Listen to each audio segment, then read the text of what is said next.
It was early October when I decided to take a solo trip up to a remote cabin in the northern part of the state. I had found it online a few weeks before. It was listed as an old hunting cabin, nothing fancy, but with working electricity, a wood stove, and about a mile of private land in all directions. The idea was simple: take a break from everything, leave my phone behind, bring a stack of books, and just get away. I needed that.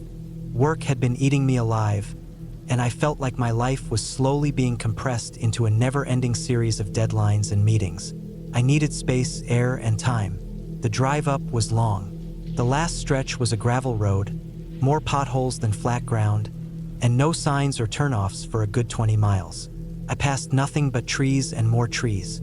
A few birds crossed overhead, and I saw a couple of deer watching from the woods. Finally, I reached a clearing and saw the cabin. It looked like it hadn't been touched in years. The paint on the outside was chipped, and there was moss growing up one side, but it was standing and the door worked. That was enough. Inside, it was simple. One large room with a small kitchen, a table with 2 chairs, an old couch that had seen better days, and a twin bed tucked into the far corner. The floor creaked, and dust coated most surfaces. There was a small shelf near the window with a few books and an oil lamp. I found a flashlight and a pile of chopped firewood beside the stove. There was no cell service, which I had expected, and no radio signal either. Felt like I had stepped back in time. I unpacked my stuff, made sure the place was safe, and spent the rest of the day reading and getting the stove going. That first night, I felt relaxed, the kind of calm I hadn't felt in months. The wind outside made soft rustling sounds through the trees, and I drifted off with the fire crackling. But starting the second day, things started to feel off. It began with small things. I woke up and found the door slightly open. I was sure I had locked it before going to bed. I thought maybe I had forgotten. The next day, the axe I had left outside by the stump was stuck into the chopping block. Not laid on it, but buried deep like someone had been using it. I hadn't touched it since I arrived. It gave me a strange feeling, but I brushed it off. Maybe I had forgotten doing it myself. By the 4th day, I started hearing noises at night. Not just wind or creaking wood, but footsteps. They were faint but clear. They circled the cabin once, then stopped. When I rushed to check outside, there was nothing. I told myself it had to be animals. Raccoons, maybe. But deep down, I didn't believe that. That night, I couldn't sleep. I lay still, wrapped in a sleeping bag on the small bed, staring at the wooden ceiling above me. My ears strained for every sound. I heard what I thought was breathing outside the window, slow and steady. I didn't move. I didn't even breathe for a moment. When I finally gathered the courage to look, I saw nothing out the window, just trees and dark shadows. The next morning, I found something strange. Around the cabin, there were fresh boot prints. Not mine. They were much larger. Someone had walked around the cabin in the mud. The tracks were clear. Whoever it was had circled the cabin twice, then stopped near the back door, then walked into the woods. I was scared. I won't lie, but I kept telling myself it was maybe a hunter or someone just passing through. The cabin wasn't far from old logging routes. Still, it didn't make sense why they would come so close without knocking or saying anything. I stayed inside most of that day. I kept the fire going and blocked the windows with an old blanket I found in the closet. I couldn't shake the feeling of being watched. The hairs on the back of my neck kept rising.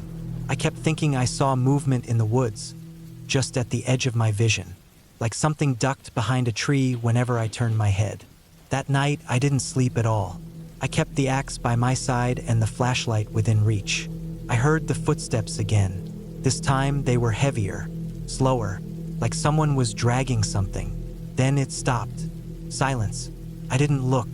I just lay there, pretending to be asleep, every muscle tensed. At dawn, I stepped outside. I needed to know if I was going crazy. The boot prints were back, but this time there were more of them. Maybe 3 different sets, all different sizes. They circled the cabin in different directions. Some led to the trees, some to the back of the cabin, one set right up to the front door. I checked the lock. It was unlatched.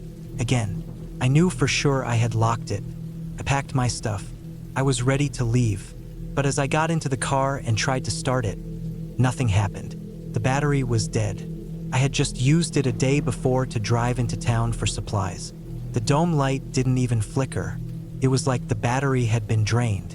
I opened the hood, but nothing looked wrong. I tried to start it again. Nothing. I was stuck. My only option was to walk. The nearest town was about 15 miles away, and I wasn't sure I could make it before dark. But I had no choice. I packed my backpack with water, some food, the flashlight, and the axe. I locked the cabin behind me, not that it would do much good, and started walking. The trail was quiet, too quiet. No birds, no wind, just my footsteps. I stayed on the gravel road. Every now and then I looked back. Nothing. After 2 hours, I saw a car. It was pulled off to the side of the road, half covered in leaves like it had been there a while. I thought about checking it for supplies, but something about it felt wrong. The windows were all fogged from the inside. I kept walking. After 4 hours, I heard something behind me. Not footsteps, but wheels on gravel. A cart? A wagon? It didn't make sense. I stepped off the road and waited behind a tree. After a minute, I saw movement. Not a car, not a person, just a shape in the trees. I couldn't see it clearly, but it moved steadily, like it knew exactly where I was going.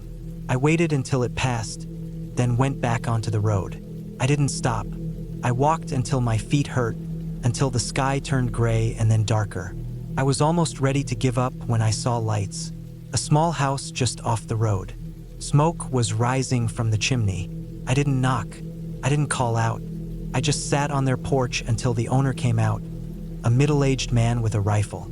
He didn't say anything. He just looked at me, nodded, and opened the door. I stayed there for the night. He had a landline and I called a tow truck the next morning. I didn't go back to the cabin. I left the key and all my stuff behind. When the truck reached my car, the driver told me the wires had been cut under the hood. Clean cut, done with a blade. I didn't ask any more questions. I haven't been back to that area since. I don't know who or what was out there. I don't want to know. What I do know is that I wasn't alone in those woods. And whoever was out there didn't want me to leave. Took me months to sleep through the night again. Every time I closed my eyes, I saw that cabin. I heard those footsteps. I felt that cold silence pressing in from the trees. And sometimes, even now, I swear I still hear that slow dragging sound, just outside my window. But I don't look. I never look.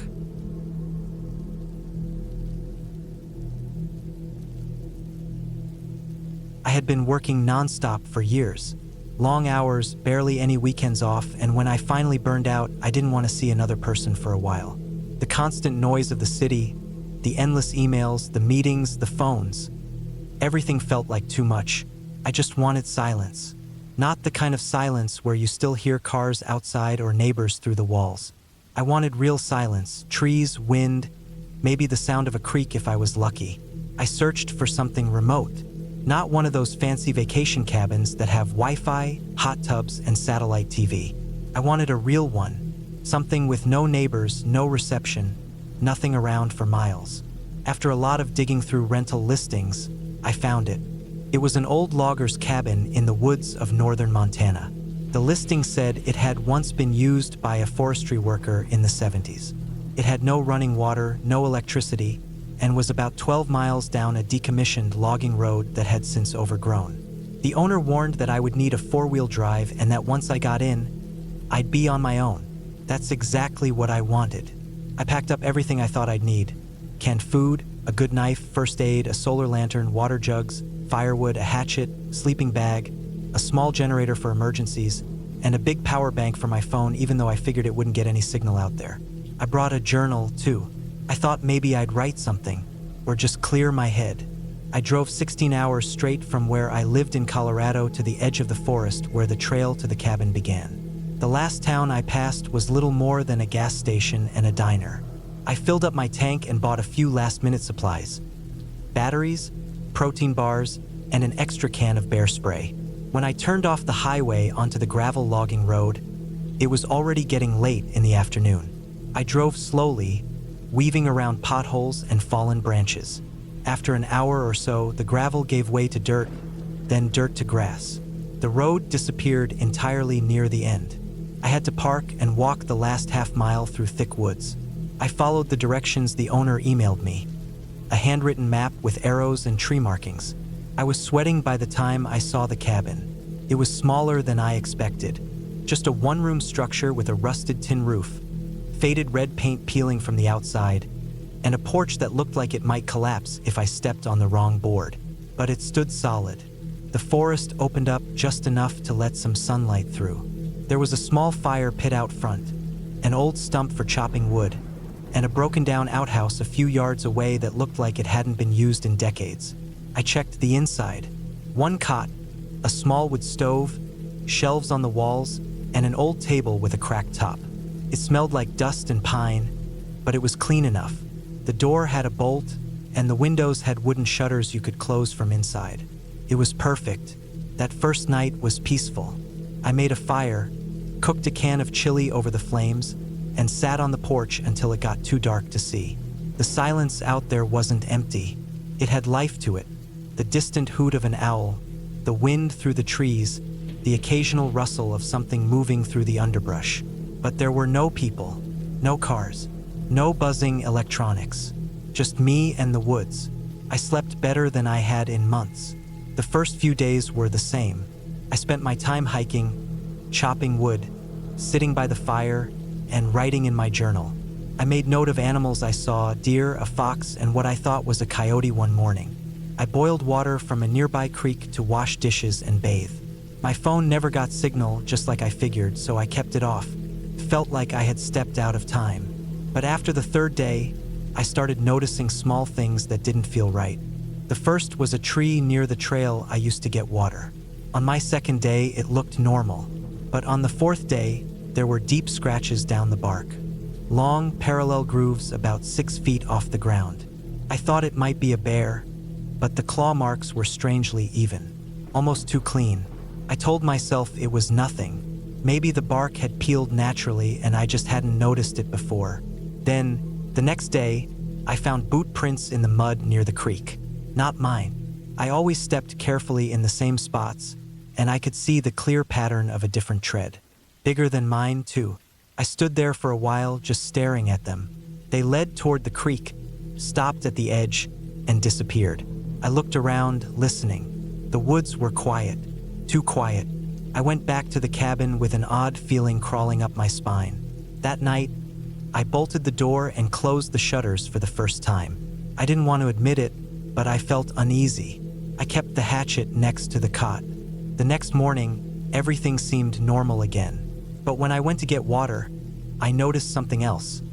The boot prints were gone, like they'd been brushed away. That could have happened naturally, I told myself. Wind, maybe rain, even though it hadn't rained. But still, the ground was dry. Back at the cabin, I checked around the building. No signs of anyone. Nothing moved. But I couldn't shake the feeling I was being watched. I didn't see anything in the trees, no movement, no sounds. Just the constant quiet pressing in on me. On the sixth night, I woke up to a thud outside. I sat up straight. The fire had gone out. It was pitch black inside except for the faint glow of the lantern. I held my breath, listening. Another thud, heavier this time, like something hitting wood, came from the back of the cabin. I grabbed the hatchet and moved slowly to the wall, careful not to step too hard. My pulse was racing. I stayed there for a long time, just listening. Whatever it was didn't come back. Eventually, I went back to the cot, but I didn't sleep the rest of the night. In the morning, I walked around the cabin. On the back wall, near the ground, there was a dent, like something had hit it hard. The bark from the logs was scraped off, and there was a smear of something dark I couldn't identify. I touched it. It was sticky. It didn't look like blood. Maybe sap. Maybe. That day, I didn't go far. I kept close to the cabin, stayed in sight of the fire pit, and listened. The woods felt heavier, like the silence was pressing down on me. That night, I didn't sleep. I kept the lantern on and sat up all night with the hatchet in my lap, waiting. Nothing happened. The next morning, I decided to hike back to where I parked the truck. I didn't want to leave yet, but I needed to check. I followed the trail through the woods, careful to stay quiet. After about a half mile, I reached the clearing where I had left the truck. It was gone. I froze. My mind couldn't make sense of it at first. I looked around, thinking I must be in the wrong place, but the trees were the same, the boulder I used as a marker was there, and the tire tracks were still faintly visible in the grass. But the truck wasn't there. There were no tracks leading away, no drag marks, no sign of towing. It was just gone. I stood there for what felt like an hour. My chest felt tight. I walked around in circles, retracing my steps, thinking maybe I'd missed something, but there was nothing. Eventually, I turned back to the cabin. Every step felt heavier than the last. I spent the next 2 days inside. I only went out to get water quickly, checking every corner of the woods before stepping out. I tried turning on my phone, hoping maybe I'd get some kind of signal, but there was nothing. No bars, just a black screen and the low battery warning. I kept it off to save what little power I had. At night, I heard footsteps outside. Not animals, not wind. Footsteps, slow, deliberate, circling the cabin. I sat with my back to the wall, heart pounding, hatchet in hand. I didn't make a sound. I didn't breathe. The footsteps would stop, then start again. Sometimes they'd go silent for an hour, then come back softer. Always just outside. I never opened the shutters. By the 10th day, I was down to rationing food. I had enough to last a few more days, but I was already weak from lack of sleep. I knew I couldn't stay much longer. That afternoon, I saw something new. Hanging on a tree near the creek was a piece of cloth. It was mine, a torn piece of the flannel shirt I brought, tied to a branch about 7 feet off the ground. I hadn't lost it. I hadn't torn it. Someone had taken it from inside the cabin. That night, I blocked the door with the table and sat on the floor with the generator running, just enough to charge my phone for a few minutes. When I turned it on, still no signal. I tried 911 anyway.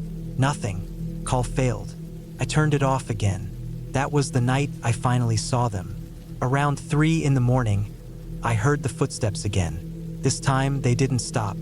I saw shadows moving outside through the cracks in the shutters. 1 figure, then 2, then 3. They circled the cabin, tapping on the wood. Slowly, deliberately, like they were waiting for something. I didn't move. I didn't breathe. I just held the hatchet and prayed they would go away. They stayed until dawn. When the light started to come in through the trees, the sounds stopped. I opened the shutters just a crack. They were gone. I packed everything I could carry into my backpack.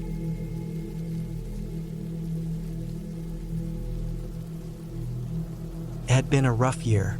My contract job in the city dried up out of nowhere, and my girlfriend of 3 years moved out the same month.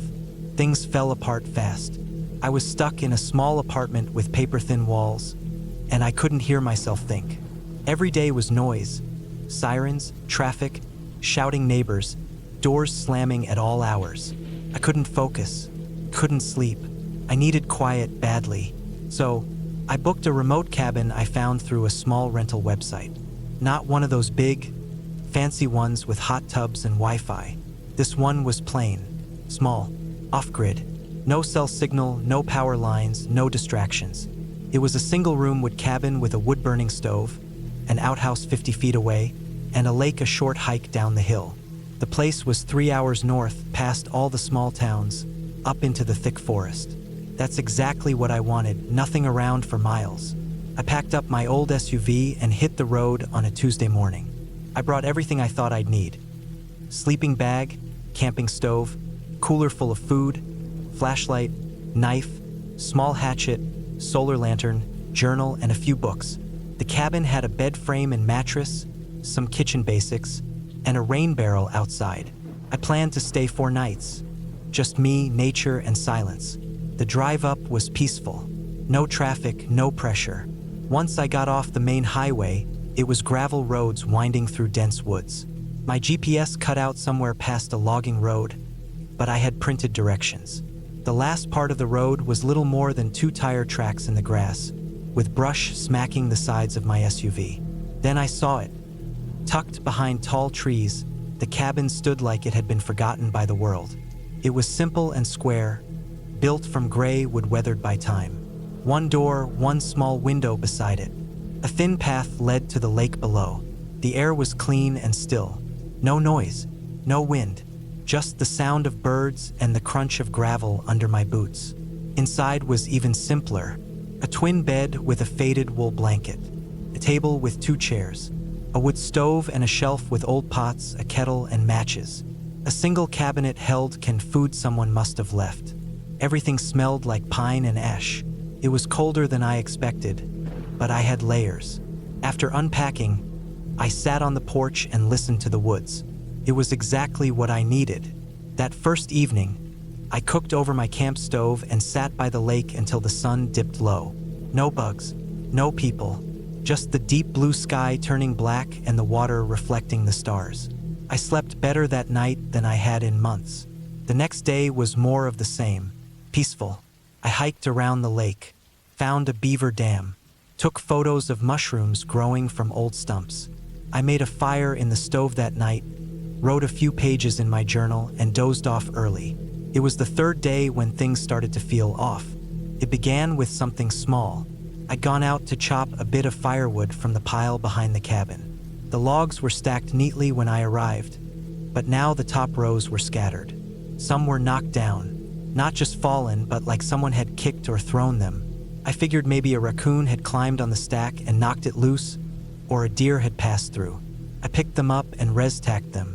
Later, I went down to the lake. I always left the cabin locked just in case, even though I didn't expect a soul out here. When I came back an hour later, the door was unlocked.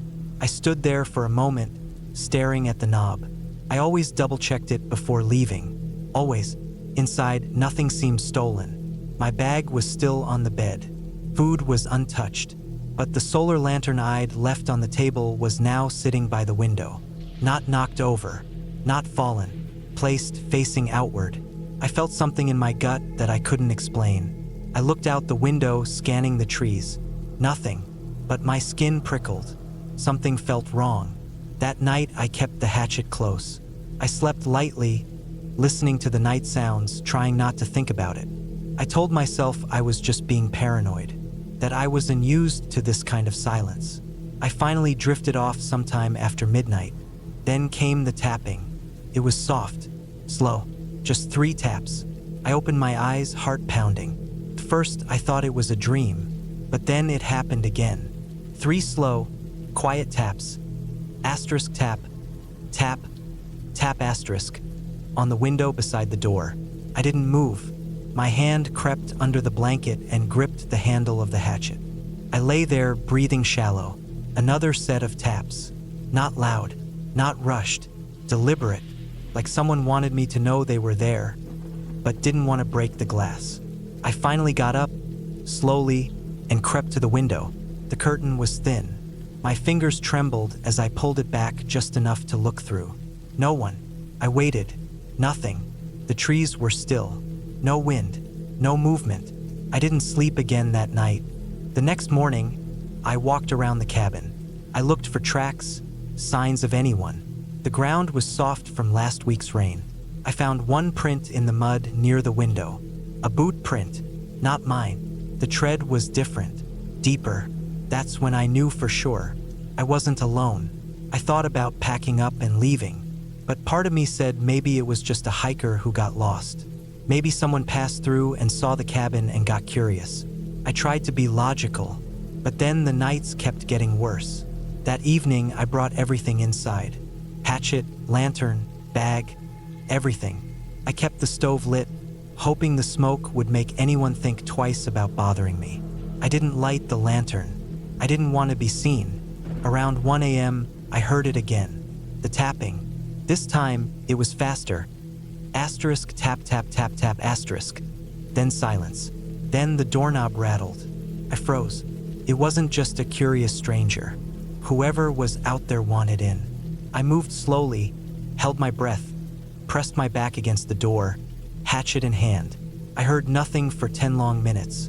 Then footsteps, soft, circling the cabin. Leaves crunching, floorboards creaking on the back porch. then silence. I didn't sleep at all. Just sat in the chair, eyes on the door, heart thudding. The next morning, I saw it. On the window, written in the foggy condensation, one word: run. I stared at it for a long time. It wasn't a smudge or mistake. Someone had used their finger to write it. They'd been close enough to breathe on the glass. That broke me. I packed my things as fast as I could. I stuffed everything into my backpack, barely zipped it. I grabbed my cooler, lantern, and gear and hauled it to the SUV. But the tires, 2 of them were slashed. Clean cuts, straight lines, knife marks. I stood there in the cold, staring at the damage. I wasn't just stuck. I was being hunted. I backed up against the car and scanned the woods. My breathing was fast. I didn't know what to do. There was no signal, no radio, no one nearby. The closest road was miles away, and I didn't know which direction was shortest. I went back inside, locked the door, and pushed the table and chair in front of it. I barricaded the window with the mattress. I loaded the stove, got a fire going, and tried to calm down. I spent the entire day thinking. Every noise made me jump. I knew I couldn't stay another night. When the sun dipped low again, I sat in the corner with my sleeping bag and hatchet. I waited. Then, after dark, I heard it. Crunching footsteps. Slow. Getting closer. Then nothing. Then the window creaked. Not tapping this time, * pressure star. Like someone leaning their weight against it. Then the door handle turned. Slowly. Once. Twice. Then silence. Then a loud bang, like a shoulder hitting the door. I held the hatchet tight, shaking. I didn't move, didn't make a sound. Another bang. Then finally silence. I waited hours. Nothing more happened. When the sun came up, I moved the barricade, stepped outside, and saw what they'd left. A dead squirrel nailed to the doorframe. Not just killed, its stomach cut open. Guts hanging. It was a message, a warning, or maybe a promise. That was it for me. I grabbed a small day pack, filled it with water, food, flashlight, and knife. I left everything else behind. Locked the cabin like it mattered. I didn't care about the car. I started walking. I followed the tire tracks back down the path, past the trees until the trail split. I remembered the turnoff. I kept going. Hours passed. I didn't stop. Every twig snap made me jump. Sometime that afternoon, I saw movement through the trees. A figure, tall, dark jacket, just standing. I didn't stop. I didn't look directly at them. I kept walking, faster. By evening, I saw a fence line, then a dirt road, then finally a parked truck. I ran to it. The man who owned it was a hunter. He'd just come back.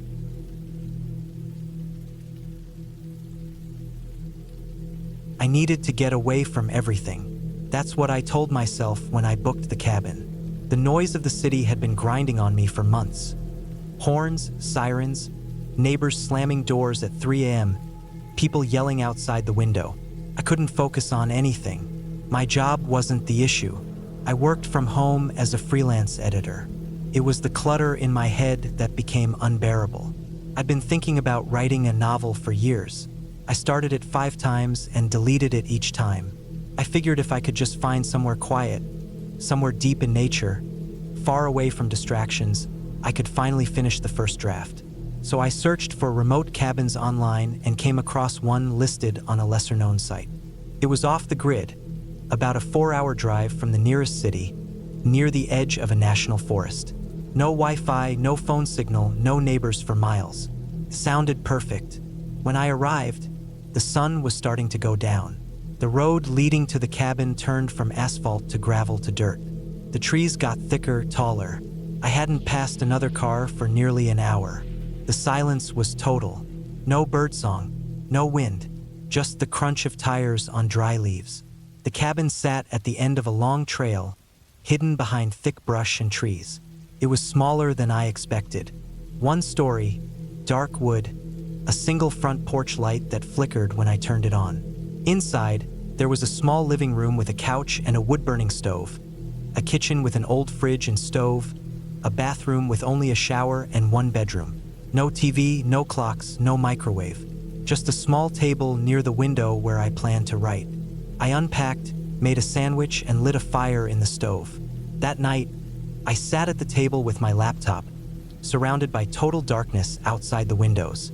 I kept telling myself that I came out here for this, the silence, the stillness, but I couldn't shake the feeling that I was being watched. I told myself it was just because I was used to city life, where every window shows other people. Out here, I was alone. I should have felt safe, but I didn't. That first night, I barely slept. I lay in the bed under thick covers, staring at the ceiling. I kept hearing things, not animals, not the wind, footsteps, not close, just soft crunches of leaves in the distance. Every time I got up and went to the window, I saw nothing, just black trees. The next morning, I blamed it on my imagination and the long drive. I made coffee, sat at the table, and started writing. For hours I typed. I felt good, really good. The words came like a flood. For the first time in years, I didn't hate what I was writing. I didn't edit as I went. I just wrote. At lunch, I decided to take a walk. There was a path behind the cabin that led into the woods. I didn't go far, maybe 10 minutes down, then turned back. I didn't want to get lost. The forest was dense and easy to get turned around in. Still, it was peaceful. Birds chirped, squirrels darted across the path. It made me feel better. That night, I wrote again until my eyes burned. Around midnight, I turned in. I was still wide awake, but I figured I'd force myself to rest. Just as I started to drift off, I heard it again. Not footsteps, not this time. It was a scratching sound, like someone dragging sticks against the side of the cabin. I sat up, listened hard. It came from the wall near the bedroom. Long, slow scrapes, then silence, then another scrape. I got out of bed, grabbed the flashlight, and crept toward the wall. Nothing. I walked outside barefoot and circled the cabin with the flashlight. Nothing out there. The woods looked like an ocean of black. I waited a while, then went back inside. Maybe it was a tree branch in the wind. The next morning, I found tracks outside the bedroom window. Bare footprints. Not animal. Human. They were pressed into the soft soil, leading away from the window toward the woods. I stood over them for a long time, trying to convince myself they were old. Maybe a hiker from weeks ago, but the prints looked fresh, still defined. I took pictures with my phone even though I had no signal. I tried to shake it off, told myself not to overthink, but it stuck with me all day. I stopped writing that day, couldn't focus. My eyes kept drifting to the window, to the edge of the forest. Around noon, I decided to take the walk again, but this time I went farther. I needed to clear my head. I followed the path deeper into the woods, stepping over logs, ducking under branches. The trees blocked out most of the light, and it got cooler the deeper I went. Then I found something that made my stomach drop. A piece of cloth, blue flannel, torn and caught on a branch about chest high. It looked old, faded, but not rotted. I picked it up and stared at it. Then I looked around. No sign of a campsite or trail markers, just thick woods in every direction. Something about it felt wrong. I dropped the cloth and turned back. That night, I moved the table in front of the window and kept the lights off. I sat there in the dark with the fire going low, watching outside. Around 1 a.m., I saw movement. Not close, maybe 50 yards from the cabin, between the trees. Something was standing there, a shape, not an animal. It was tall. Still, I froze. It didn't move for a long time. Then it slowly turned and walked back into the trees. I didn't sleep at all. My eyes burned from staring at the window. When the sun came up, I packed my things. I was done. Writing wasn't worth this. I loaded up the car and tried to start it. It didn't start. I tried again. Nothing. Not even a click. I opened the hood, checked the battery cables. Everything looked fine. I wasn't a mechanic, though. I had no idea what to do. I stood there next to the car, the morning still and cold. I thought about hiking out, but the nearest road was miles away, and there was no signal. I didn't have a map. I went back inside and made coffee. That's when I noticed the lock on the door had scratch marks around it. like someone had tried to pick it or force it. I checked all the windows. One of them, the one in the kitchen, had a small crack in the glass I hadn't noticed before. My hands were shaking. The rest of the day I stayed inside. I didn't write. I didn't eat much. I kept checking the car every hour, trying it again and again. Nothing. I started thinking someone had done something to it.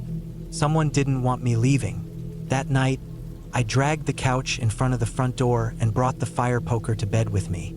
I lay there staring at the ceiling. Around 3 a.m., I heard it again. Footsteps. This time they were right outside the door. Slow, heavy. They circled the cabin. I didn't move. I barely breathed. The fire had died down to just embers. The footsteps stopped behind the cabin, near the window. Then I heard the soft tap on the glass. Just once. Then silence. I didn't sleep the rest of the night. As soon as the sun came up, I grabbed my backpack, a knife from the kitchen, and left. I didn't care about the car anymore. I walked back up the trail toward the main road. I didn't even know which direction it was, but I picked one and started walking. I didn't look back. After about an hour, I heard movement behind me, branches breaking. I ran. I didn't stop until my legs gave out. I kept hearing things, twigs snapping, breathing. Every time I turned, there was nothing, just empty trees. Finally, I saw a dirt road in the distance. When I reached it, I fell to my knees. Then I heard a truck. I waved it down like a madman. The driver stopped. I climbed in, shaking, covered in sweat. I didn't explain. I just asked him to take me to the nearest town. He dropped me off at a gas station with a small diner. I used the payphone to call for a tow. When they got to the cabin later that afternoon, the tow driver said the engine had been tampered with. Someone had cut a few wires under the hood and stuffed them back to look untouched. I told the police everything. They searched the woods and the cabin. Found nothing. No prints, no signs of anyone else. They didn't take me seriously. I could tell they thought I imagined most of it. Just another city guy cracking in the woods. But I know what I saw, what I heard, what I felt. I never went back. The listing for the cabin was removed from the website a week later. I checked a few times over the next year, but it never came back. No reviews, no owner listed, nothing, like it never existed. I finished my novel 6 months later, from my apartment, with sirens and horns and neighbors yelling. But I felt safer with all the noise. Noise meant people, and I'll never again trust the quiet. Not after that week. Not after what waited for me in the woods.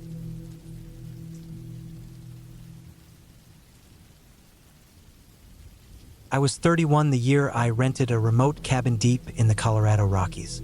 I'd been working nonstop for years at a landscaping company, and the burnout was getting real.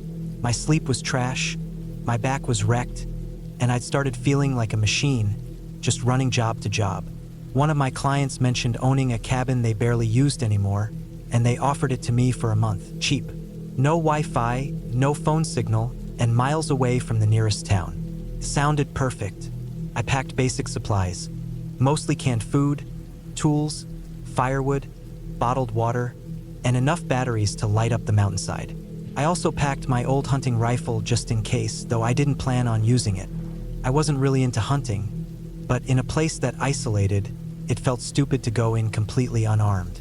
I drove up in my old pickup on a Tuesday morning, taking winding roads that got narrower and rougher as I climbed. By the time I reached the cabin, my tires were more gravel-coated than rubber. The place looked worn but sturdy. It was surrounded by thick woods, no other cabins or houses in sight. The front porch creaked, and the door stuck a little when I pushed it open. Inside, it was simple. One big room with a fireplace, a cot, a dusty kitchen, and a separate small bathroom. The furniture looked like it came from a thrift store, mismatched chairs, a crooked table, and a thin mattress on a wooden frame. But it was quiet, really quiet. I remember standing there for a minute, just soaking in the silence. No traffic, no buzzing street lights, not even birds. It felt like the woods themselves were holding their breath. I spent the first few days doing not much at all. I hiked during the day and read by flashlight at night. I cooked over a small propane stove and sometimes lit a fire if it got too cold. I had a notebook where I wrote down random thoughts or sketched the trees. It was the most peaceful I'd felt in years. But around the 6th day, I noticed something odd. It was small at first. I woke up one morning and saw that the wooden step leading to the porch had a fresh crack, as if someone had stepped on it hard. But I hadn't gone outside that night. I brushed it off. Wood gets old. It breaks. I didn't think much of it. Later that evening, as I was locking up, I noticed muddy footprints near the edge of the back window. They looked too wide for mine. I wear size 10s. These were easily a size 13 or 14. I walked around the cabin to check, but there weren't any more prints, just those under the window. I didn't sleep much that night. I kept the rifle next to my cot. Around 2 a.m., I thought I heard something moving around outside, leaves crunching. I sat up and held my breath. It stopped after a minute. Could have been a deer, could have been anything, but something felt off. The next morning, I found one of my firewood stacks had been knocked over. Not just a few pieces fallen, like someone had shoved the whole pile. The logs were scattered. I picked them up, trying to stay calm. Maybe wind, maybe an animal. But there wasn't any sign of digging or chewing like a bear or a raccoon might leave. Just the wood knocked around. That night, I made a point to stay up. I kept the lights off and sat in the dark with the rifle across my lap, just listening. Around 1:30 a.m., I heard it again. Slow steps outside. Not animal-like. Too heavy. Not dragging, not sprinting. Just slow, careful walking, like someone trying not to be noticed. I froze. The steps circled around the cabin once, then stopped. I waited, every muscle in my body tight. Then came a new sound, metal scratching against metal. I realized it was the back window latch. Something or someone was testing it. I moved slowly, lifted the rifle, and pointed it toward the noise. I didn't say anything, just aimed. After about a minute, the scratching stopped. Then I heard the steps again, this time moving away. The next day, I hiked down toward the road where I had signal and called the sheriff's office from a gas station. I told them someone might be trespassing. They said they'd send someone up to check it out the next morning. That night was the worst. I double-checked every door and window, pushed furniture in front of the entrances, kept the rifle loaded and within arm's reach. Around midnight, I heard tapping. Slow, deliberate tapping on the glass. I didn't look. I stayed still and waited. Then the tapping stopped, and I heard scratching again. This time, it was the front door handle. I stood up slowly and aimed the rifle. I didn't know if I'd actually shoot, but I was ready to. Everything went quiet again. Then came a single thud. Something heavy hit the door. It didn't break it, but it shook the frame. Then nothing. First light, I left. I threw everything into the truck and drove down the mountain without even eating breakfast. I met the sheriff's deputy halfway up the road. He was polite but looked skeptical. He drove up to check the place while I followed. What he found made my blood run cold. Around the cabin were boot prints, huge ones, the same ones I'd seen earlier. They circled the building over and over. The back window latch was scratched and bent slightly, like someone had tried to pry it open with a tool. The firewood pile was scattered again, and this time, there were marks in the dirt near the wall. Marks like someone had knelt there for a long time. The deputy filed a report, said they'd increased patrols, but told me it could have been a hiker or a squatter. Nothing they could do unless someone got caught in the act. I didn't go back. I left the cabin half-packed and returned the key to the owner a week later by mail. I never told them what happened, just said I had to leave early. To this day, I don't know who or what was out there, but it wasn't an animal. It wasn't random. Someone had been watching me, waiting, testing. And if I'd stayed another night, I don't think I would have made it out. After that trip, I changed a lot. I moved into a more secure apartment with neighbors close by. I installed cameras. I sleep with a light on. And I never go into the woods alone anymore. Not because I'm scared of ghosts or fairy tales, but because sometimes the scariest thing out there is just another person, hiding where no one can hear you scream.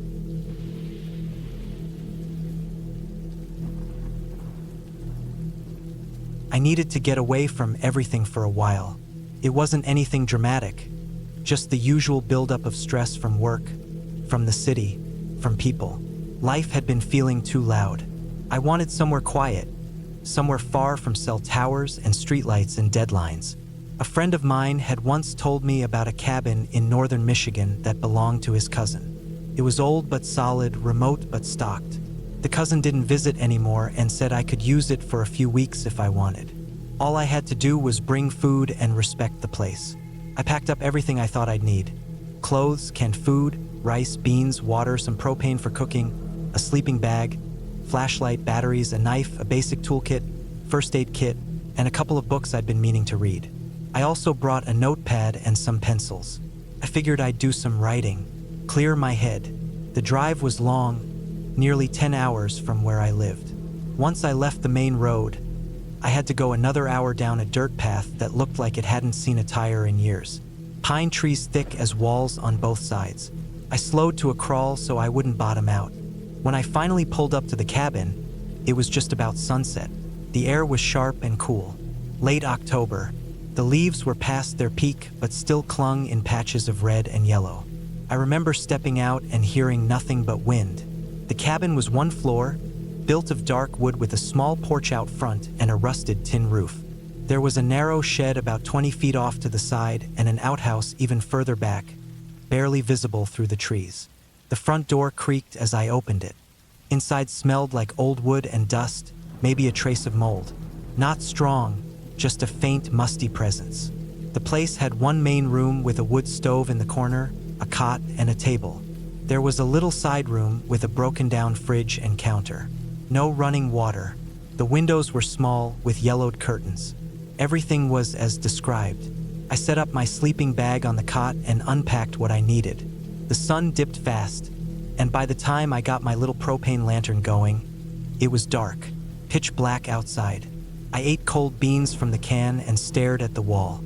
I thought about my apartment back home and the sounds of traffic, my neighbors upstairs stomping around, and how different it was out here.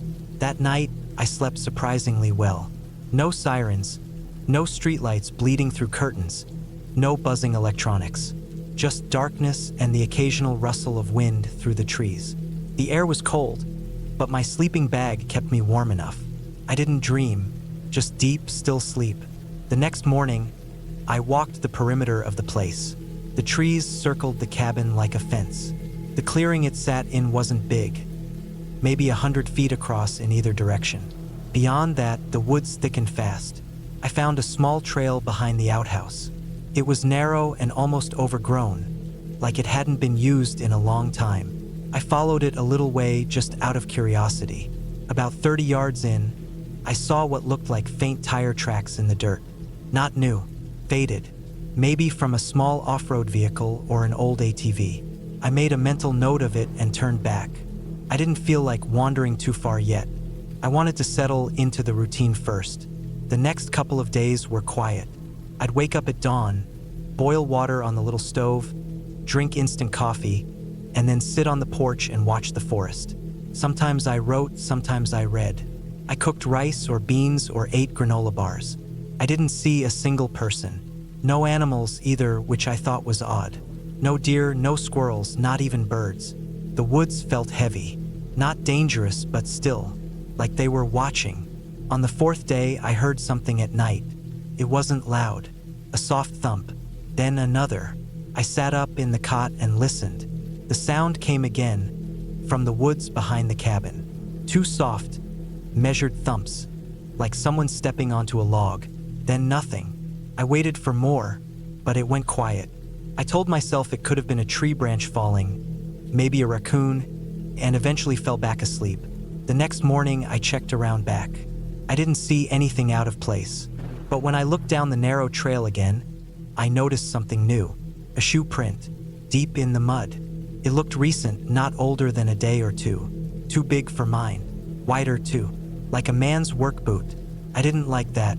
I walked a little further down the trail. I found another print a few feet away. Then another. Then they stopped.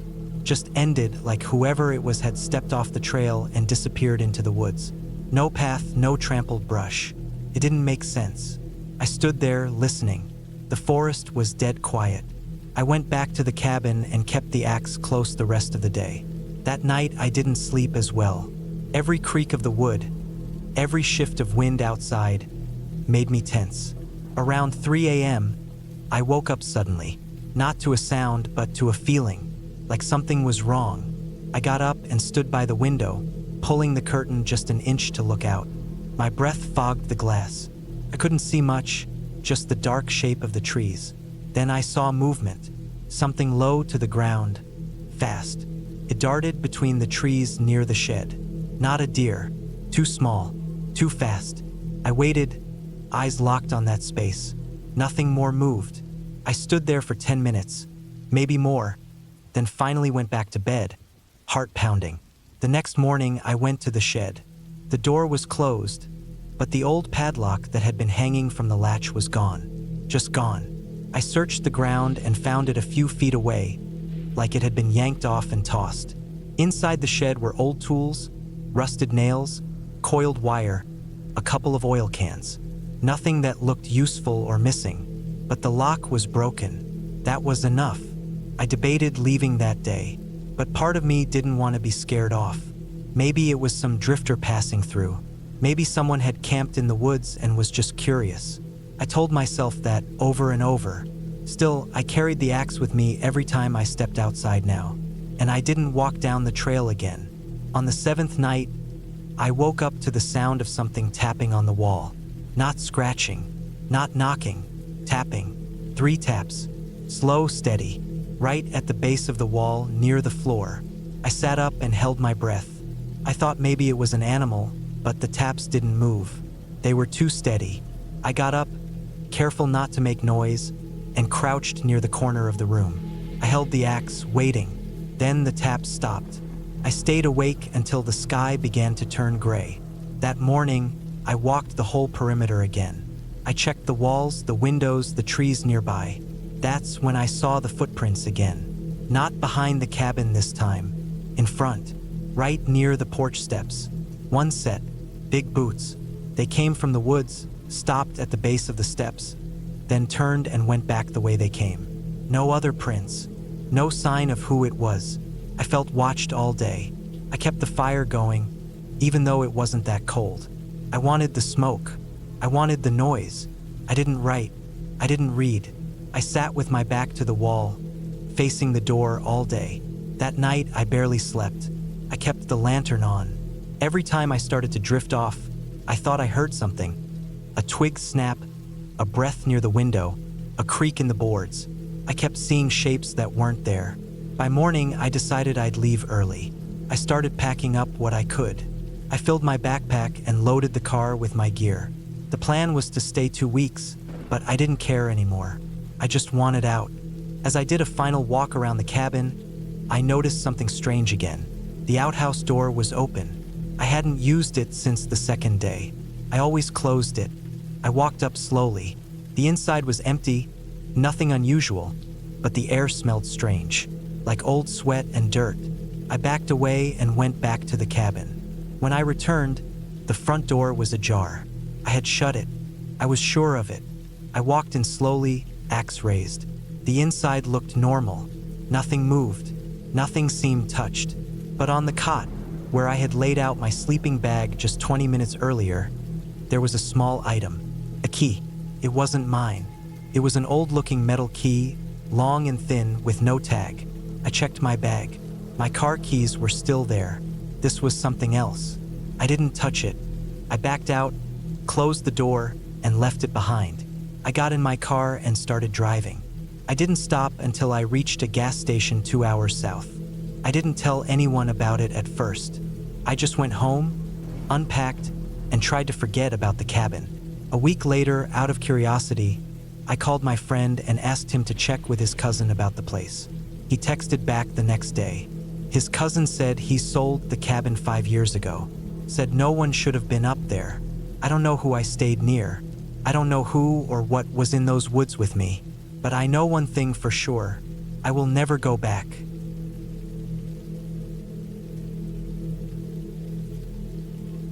I was 34 years old, living in a busy apartment in the city, working long hours at a dull office job, staring at screens all day, answering emails that didn't matter, and dealing with noise day and night. I had been waking up tired for months. Even when I got enough sleep, it didn't feel like rest.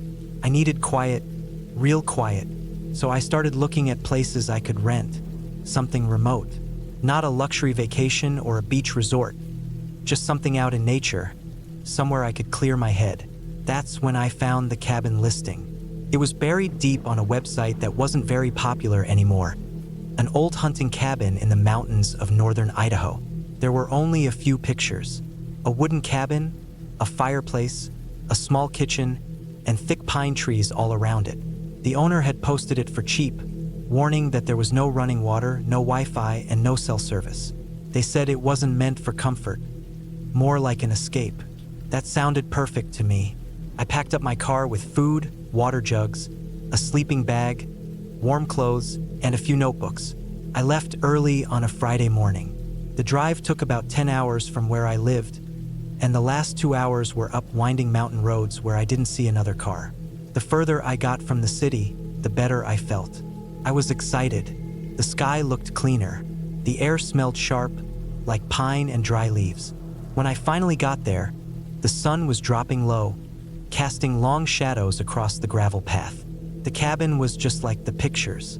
Small, dark brown wood walls, a rusty metal chimney, a single step leading to the front door. There were no neighbors, no cars, nothing but tall trees and the quiet hum of wind. I stood outside for a long time before I went in, breathing deeply and listening. No cars, no voices, just the wind and birds. Inside, it was cold but clean. There was a small wood stove in the corner, a mattress on a raised wooden platform, shelves with basic supplies, candles, matches, canned food, some tools. There was a table and a couple of old chairs. One window in the front, one in the back, and a small one above the bed. Felt more like a shelter than a home, but that was fine. I made a fire in the stove, opened a can of soup, and ate slowly, staring into the flames. That night, I sat in total silence for hours, writing in a notebook by candlelight. I had forgotten what it felt like to not hear traffic or people through the walls. I slept better than I had in months. The next few days were peaceful. I took long walks through the trees, staying close to the cabin so I wouldn't get lost. There were deer trails, bird calls, and a little creek not far from the hill where the cabin sat. I collected dry wood, cooked simple meals, and spent the rest of my time reading and writing. I saw no one, and after a couple of days, I realized how badly I had needed that solitude. But something changed on the fourth night. Started small. I was in bed, listening to the wind through the trees, when I heard a sound outside. It was just a snap, like a branch breaking underfoot. At first, I didn't think anything of it. Could have been anything. A falling limb, an animal, even the wind. But then it happened again. Another snap, closer, then another almost under the window. I sat up. The fire had burned low, and the cabin was dim and cold.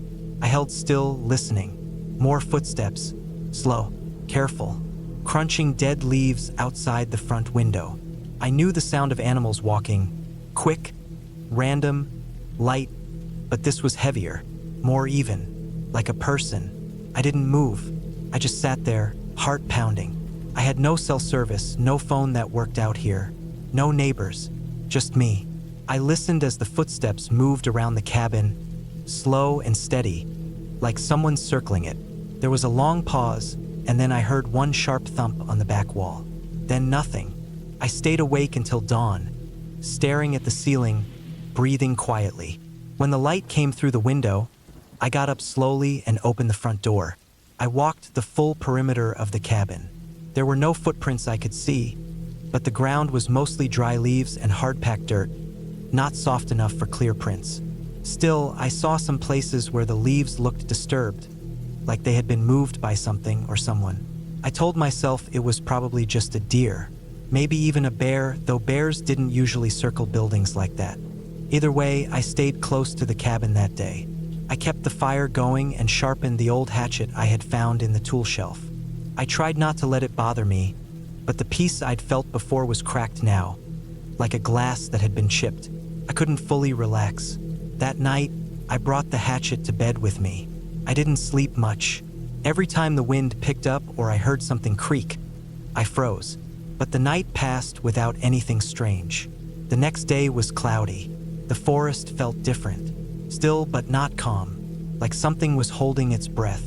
I took a short walk down the deer trail I'd been following the day before. I was halfway to the creek when I noticed something strange. A tree about 30 feet off the trail had deep marks on its bark. Long, vertical cuts like someone had dragged a knife or a sharp tool down the side of it. They were fresh. The sap was still wet. I hadn't seen those marks before. I looked around. The woods were quiet. Too quiet. No birds. No rustling. I backed away slowly and went straight back to the cabin. I kept the hatchet on the table while I ate dinner. Later, just after the sun had dropped behind the trees, I heard something again. Not footsteps this time. A thump, then another, from the back of the cabin. I stood up slowly and turned off the lantern. My eyes adjusted to the dark. I moved to the back window and looked out. It was hard to see much. The trees were thick and the light was low. But just as I was about to turn away, I saw something move between the trees. Person. Far back, maybe 50 feet away, partially hidden by a trunk. They were standing still, not moving. Just standing there. Watching. I froze. I didn't know what to do. I backed away from the window, heart racing. I didn't have a gun, just the hatchet. I didn't want to go outside and confront them. I didn't want to yell. If they were dangerous, that could make things worse. I waited in the dark. I didn't light the fire. I didn't make a sound. I stayed like that all night. The figure disappeared after a while, but I didn't sleep. Couldn't. The next morning, I opened the door slowly and looked around. No sign of anyone, but I found something by the back wall. A shoe print, deep and clear in the dirt. A boot tread, not mine. Someone had been back there. I packed my things quickly. I didn't care if I had days left on the rental. I filled my backpack with the essentials, left the rest, and locked the door behind me. Even though I knew a wooden lock wouldn't stop anyone determined. The path back to where I had parked was 2 miles down a dirt road that cut through the forest. I walked fast, head on a swivel, ears wide open. The air was cold.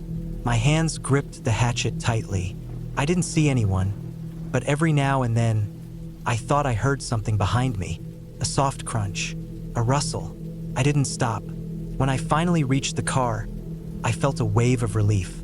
I got in, locked the doors, and started the engine. I drove down the mountain road without looking back. But it didn't end there. When I got home, I tried to forget about it. I unpacked, threw myself back into work, pretended like it had just been my imagination. But a week later, I found a note slipped under the windshield of my parked car. No words, just a drawing. A small cabin in the woods. One window, one person looking out. Whoever it was had followed me. I called the police. I filed a report. I moved to a different apartment 2 weeks later. Changed my routines. Stayed indoors more. It's been a year since that trip. I don't go hiking anymore. I don't go camping. And I'll never, ever rent a cabin in the woods again.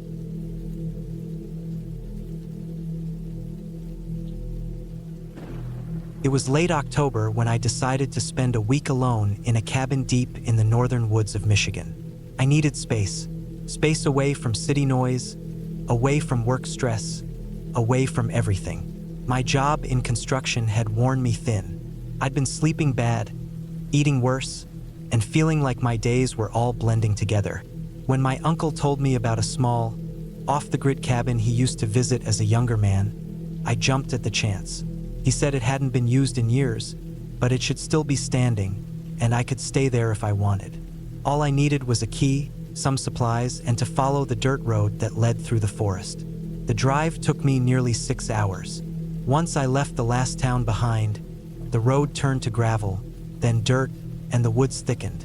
Trees leaned in close. By the time I reached the turnoff for the cabin, the sun was already low in the sky.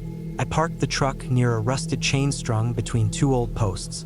I had to move the chain aside to drive the last 100 yards to the cabin itself. It was smaller than I expected, made of gray, weathered logs. It had one window in the front, a crooked porch, and a metal chimney sticking out of the roof. My uncle hadn't exaggerated. It looked like it hadn't been touched in decades. I unlocked the door and stepped inside. The smell hit me first. Damp wood, dust, and old mouse droppings. There was one main room with a stone fireplace, a wood stove, and a small table. Against the far wall was a bed frame with an old mattress, and in the corner, a narrow doorway that led to a tiny bathroom. No electricity, no running water, and barely any light once the sun went down. I got to work cleaning as best as I could. I swept out piles of leaves and dirt, shook the mattress out on the porch, and aired out the whole place. By nightfall, I had a fire going in the wood stove and a sleeping bag laid out on the bed.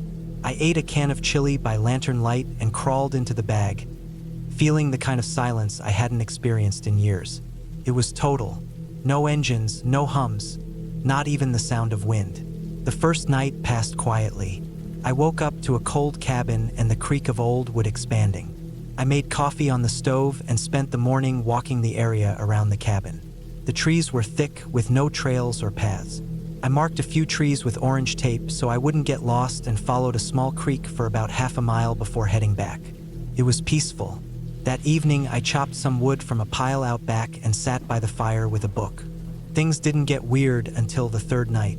I had just gone to bed. The fire was dying down, and I was drifting off, wrapped in layers to fight the cold. Then I heard it, a scraping sound. At first, I thought it was an animal. Raccoons maybe, or a deer brushing against the side of the cabin. But then it came again, long, slow, and rough, like something dragging across the wall outside. I sat up and held my breath. I could still hear it, moving from one side of the cabin to the other. Then it stopped. I waited. 5 minutes, 10. Nothing. I convinced myself it was just my mind playing tricks, laid back down, and pulled the bag tighter around me. Around 2 a.m., I woke up again. This time it was footsteps, not loud, but slow, crunching leaves outside the front window. I sat up, heart pounding. I didn't move. The footsteps stopped just outside the window, then moved again, this time toward the back of the cabin. I grabbed the axe I kept by the stove and stood there in the dark. I didn't hear anything after that. I stayed awake until dawn, jumping at every creak and rustle. That morning, I searched the perimeter. Nothing. No prints, no marks, no sign that anything had been near the place. Still, I felt uneasy. I left the cabin late morning to go gather some more water from the stream. It was a half-mile walk. I kept glancing over my shoulder the whole time. That night, I pushed the table in front of the door. I jammed a chair under the handle and placed my axe beside the bed. I didn't sleep. I just lay there listening. The fire flickered. Every shadow on the wall made my stomach twist. Then, just before 3 a.m., the doorknob moved. It was slow at first, tiny rattle. Then it turned. I heard the click of the latch trying to give. My breath caught in my throat. The chair held, but I saw the knob twist harder this time. Whoever it was knew I was inside. The door shook once, then nothing. I stayed frozen for what felt like hours. At daylight, I rushed outside. I didn't see anyone. No fresh footprints, just old leaves. I walked out to where my truck was parked, and that's when I noticed it. The chain I'd moved aside on the first day was back in place. Not just resting across the posts. It was locked, with a different padlock than the one I had removed. Someone had locked me in. My stomach dropped. I checked the truck. No damage. No tampering. I had some bolt cutters in the toolbox in the back, and after 30 minutes of sawing and yanking, I snapped the new lock and tossed it aside. I wanted to leave right then, but something kept me from getting in the truck. I didn't know why. Maybe I thought I was overreacting. Maybe I didn't want to admit that I was scared. I told myself I'd stay one more night. If anything else happened, I'd leave at dawn. That evening, I kept the axe in my hands. I stacked wood in front of the door. I even blocked the windows with some old planks from behind the cabin. I sat in the middle of the room with the lantern on, listening. The wind picked up around midnight. I could hear it in the trees, whistling through the gaps in the logs. Then I heard something else. A knock, not on the door, on the side of the cabin. Once, then twice, then again from the other side, like someone circling, tapping as they went. I gripped the axe so tight my hands hurt. I stood near the fire, back to the stone wall, eyes darting. The tapping went on for almost 20 minutes. Then silence. I didn't sleep that night. By morning, I was packed. I threw everything into the truck and didn't bother cleaning up. I just needed to get out. As I pulled out onto the dirt road, I glanced in the rearview mirror. The cabin was barely visible through the trees, but I saw movement, a figure, just barely, standing by the edge of the woods, watching. I didn't stop. I didn't look again. I drove straight through the next town and didn't slow down until I hit the freeway. Even then, I kept checking my mirrors. Back home, I didn't tell anyone for a while. I didn't want to sound crazy, but I couldn't get it out of my head. Someone was out there, living in those woods, watching that cabin. Maybe more than one person, and they didn't want me there. A few weeks later, I told my uncle. He didn't seem surprised, just said, "It's not the same out there anymore." I never went back. I still have that axe. And sometimes, when I can't sleep, I find myself gripping the handle tight, listening to the silence of my apartment and remembering the sound of footsteps on dead leaves. Not ghosts, not demons, just people. People who knew that cabin better than me. People who didn't want me to leave. And maybe, if I had stayed one more night, they wouldn't have let me.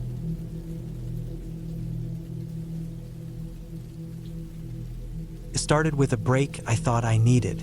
My job in the city was eating me alive. Deadlines, meetings, phone calls that never stopped. I was constantly wired and exhausted, and every morning it got harder to get out of bed. I felt like I was suffocating. I needed to disappear for a while, just to breathe. So I found a cabin. I didn't know much about it, just that it was on private land, tucked deep in the woods upstate, far away from the nearest town. A guy I worked with had mentioned it once, said his cousin owned it but never used it. I reached out, paid a small fee, and got the keys mailed to me. No contracts, no check-in, no neighbors. That was what I wanted. The drive took me over 6 hours, most of it on empty 2-lane highways and then onto a winding dirt road that shook my car so badly I thought the suspension would snap. It was mid-October. The trees had already started changing, painting the forest in red, orange, and gold. The last 30 minutes of the drive, I didn't see a single house or car. Felt like I was going back in time. The cabin wasn't much to look at. Small, weathered with siding, a sagging porch, and a metal roof that looked like it had been patched a dozen times. There was no driveway, just a small clearing where I parked my car.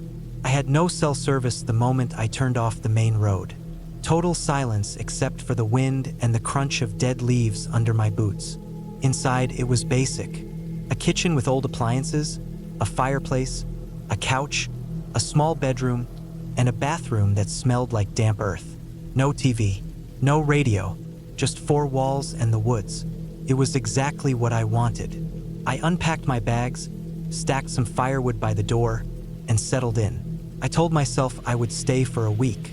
No emails, no internet, no noise, just quiet. The first day was peaceful. I went for a walk in the woods, followed a deer trail that led to a creek, and sat by the water until the sun dipped behind the trees. I came back, lit a fire, made some food, and read an old paperback I brought. That night, I slept like a stone. For the first time in months, I didn't wake up once. On the second day, I explored farther. I didn't bring a map because there wasn't one. I figured if I stuck to the general direction, I could always find my way back. I walked for hours. I saw signs of wildlife, tracks, scat, even a half-eaten rabbit carcass. But I never saw another person. No hikers, no signs of anyone living nearby. It felt like I had the whole forest to myself. That night, something changed. I woke up around 3 a.m. for no reason. I wasn't cold. There wasn't any sound. Just a feeling, like someone was watching me. I tried to shake it off, but it stayed. I got up and looked out the window, but there was nothing, just darkness and trees. I stayed awake for an hour, staring at the ceiling. I finally dozed off again, but the sleep was thin. The next morning, I went outside and found something odd. On the back of the cabin, in the soft dirt, there were footprints. They weren't mine. I had only been out the front door the day before. These led up to the back wall and stopped, like someone had stood there for a while. The prints were from boots, not hiking shoes, big white soles, deep impressions, meaning they were fresh. I stood there for a long time staring at them. I tried to explain it. Maybe a hunter, maybe someone passing through. But who would come that close to someone's cabin in the middle of nowhere? I circled the cabin but didn't see any other signs. No tracks leading away. I checked the door and windows, all locked. That day I didn't hike. I stayed near the cabin, kept the fire going even though it wasn't cold. I kept glancing out the windows. Every sound in the woods put me on edge. A branch snapping, a bird flying up suddenly. Everything felt like a warning. That night I barely slept. I stayed on the couch with the fireplace burning low. I had a hunting knife in my hand. I wasn't a tough guy, but I felt safer holding it. Around 2 a.m., I heard a sound. It wasn't loud. A scrape, like something dragged across the wood porch. I held my breath. Then silence. I sat up and listened. I didn't move for 10 minutes. Then I crept to the window and looked out. There was nothing, just the empty clearing and the edge of the trees. But I didn't go back to sleep. The next morning I saw it again. Footprints, this time on the porch. They came from the steps and stopped in front of the door. No prints going back. Same boots, same deep tread. Whoever it was had come up during the night, stood right at the door, and then disappeared. I checked the cabin again. Nothing broken, nothing stolen, but I felt sick. My hands were shaking. I kept thinking about the fact that I had locked the door. They hadn't tried to break in. They had just stood there, watching. I told myself to leave, but I didn't. I don't know why. Maybe I didn't want to run. Maybe I thought it was some stupid prank, or I was trying to prove something to myself. I stayed another night. I blocked the door with a chair and put a heavy pot on top, so if someone tried to open it, it would fall. I kept my knife next to me and stayed awake. Hours passed. Nothing happened. Around 3 a.m., I must have drifted off. I woke up to a sound. A thud. I shot up. The pot was on the floor. I scrambled to the door. Still locked. But the pot was on the ground, and the chair was pushed forward just slightly. I looked out the window, heart pounding. Nothing. I stayed up until sunrise. That morning, I packed my bags. I shoved everything into the car and got ready to leave. When I turned the key, the engine didn't start. I tried again. Nothing. Battery was fine. Lights came on. But the engine didn't even click. I opened the hood. I don't know much about cars, but something was off. A few wires had been cut. Clean cuts. Not chewed. Not frayed. Just snipped. That was when I really panicked. My phone still had no service. No landline in the cabin. I was alone. I was stranded. I spent the day inside with the door locked. I didn't eat. I didn't sleep. I just waited. Every sound made me jump. I thought about trying to walk out, but it was at least 30 miles to the nearest road. I didn't have a map, and if I got lost, I'd be screwed. That night, the noises came back. Footsteps on the porch. Slow. Deliberate. Then nothing. Then a tap on the window. Just once. I didn't move. Didn't breathe. Then footsteps again. Around the cabin. A scrape along the wall. It lasted for an hour. Then silence. When the sun came up, I went outside. I needed to do something. I needed to find help. I took my backpack, loaded it with a few bottles of water, a flashlight, a compass, and some snacks. I had no real idea where to go, but I figured if I walked west, I'd eventually hit the road. I hiked all day. I followed the sun. I crossed a stream, climbed a ridge, and kept moving. But something was wrong. No matter how far I went, I didn't find a road. I didn't find anything, just more trees. By late afternoon, I realized I had gotten turned around. I checked the compass, but it didn't make sense. I was going in circles. I saw the same fallen tree, the same rock with moss. Somehow, I had ended up right back near the cabin. I wanted to scream. I stayed outside that night. I didn't want to be inside that box again. I built a fire and sat with my back to a tree. I didn't sleep. I heard things all night. Footsteps, branches snapping, breathing, real breathing, close. When the sky lightened, I got up and ran. I didn't care what direction. I ran until my legs gave out. I found the creek again and followed it downstream. Hours passed. My throat was dry. My legs were shaking. Then I saw it. A cabin. Not mine. A different one. Smaller. Older. But real. I ran to it. The door was open. Inside it was empty. Dust, cobwebs, nothing else. But in the corner was a radio. Old with a crank. I turned it for 10 minutes. Then it crackled. A voice came through. Faint. I yelled into it. Begged for help. The voice responded. Said they heard me. Said they were sending help. I stayed in that cabin for 2 more days. I didn't leave. I didn't sleep much. But on the second evening, I heard the sound of an engine. A ranger found me. Said I was lucky. Said they'd been looking for me since the signal came through. I was 35 miles off course. They towed my car. I never went back for my stuff. The ranger didn't say much when I told him what happened. Just nodded. Then he said something that stuck with me. "You're not the first." I didn't ask him to explain. I never went back to the woods. I left the city not long after. I don't camp anymore. I don't hike. I don't want to be alone like that again. Because sometimes, when it's quiet at night, I still hear those footsteps, still see those prints, still feel that someone is watching me. And the worst part is, whoever it was,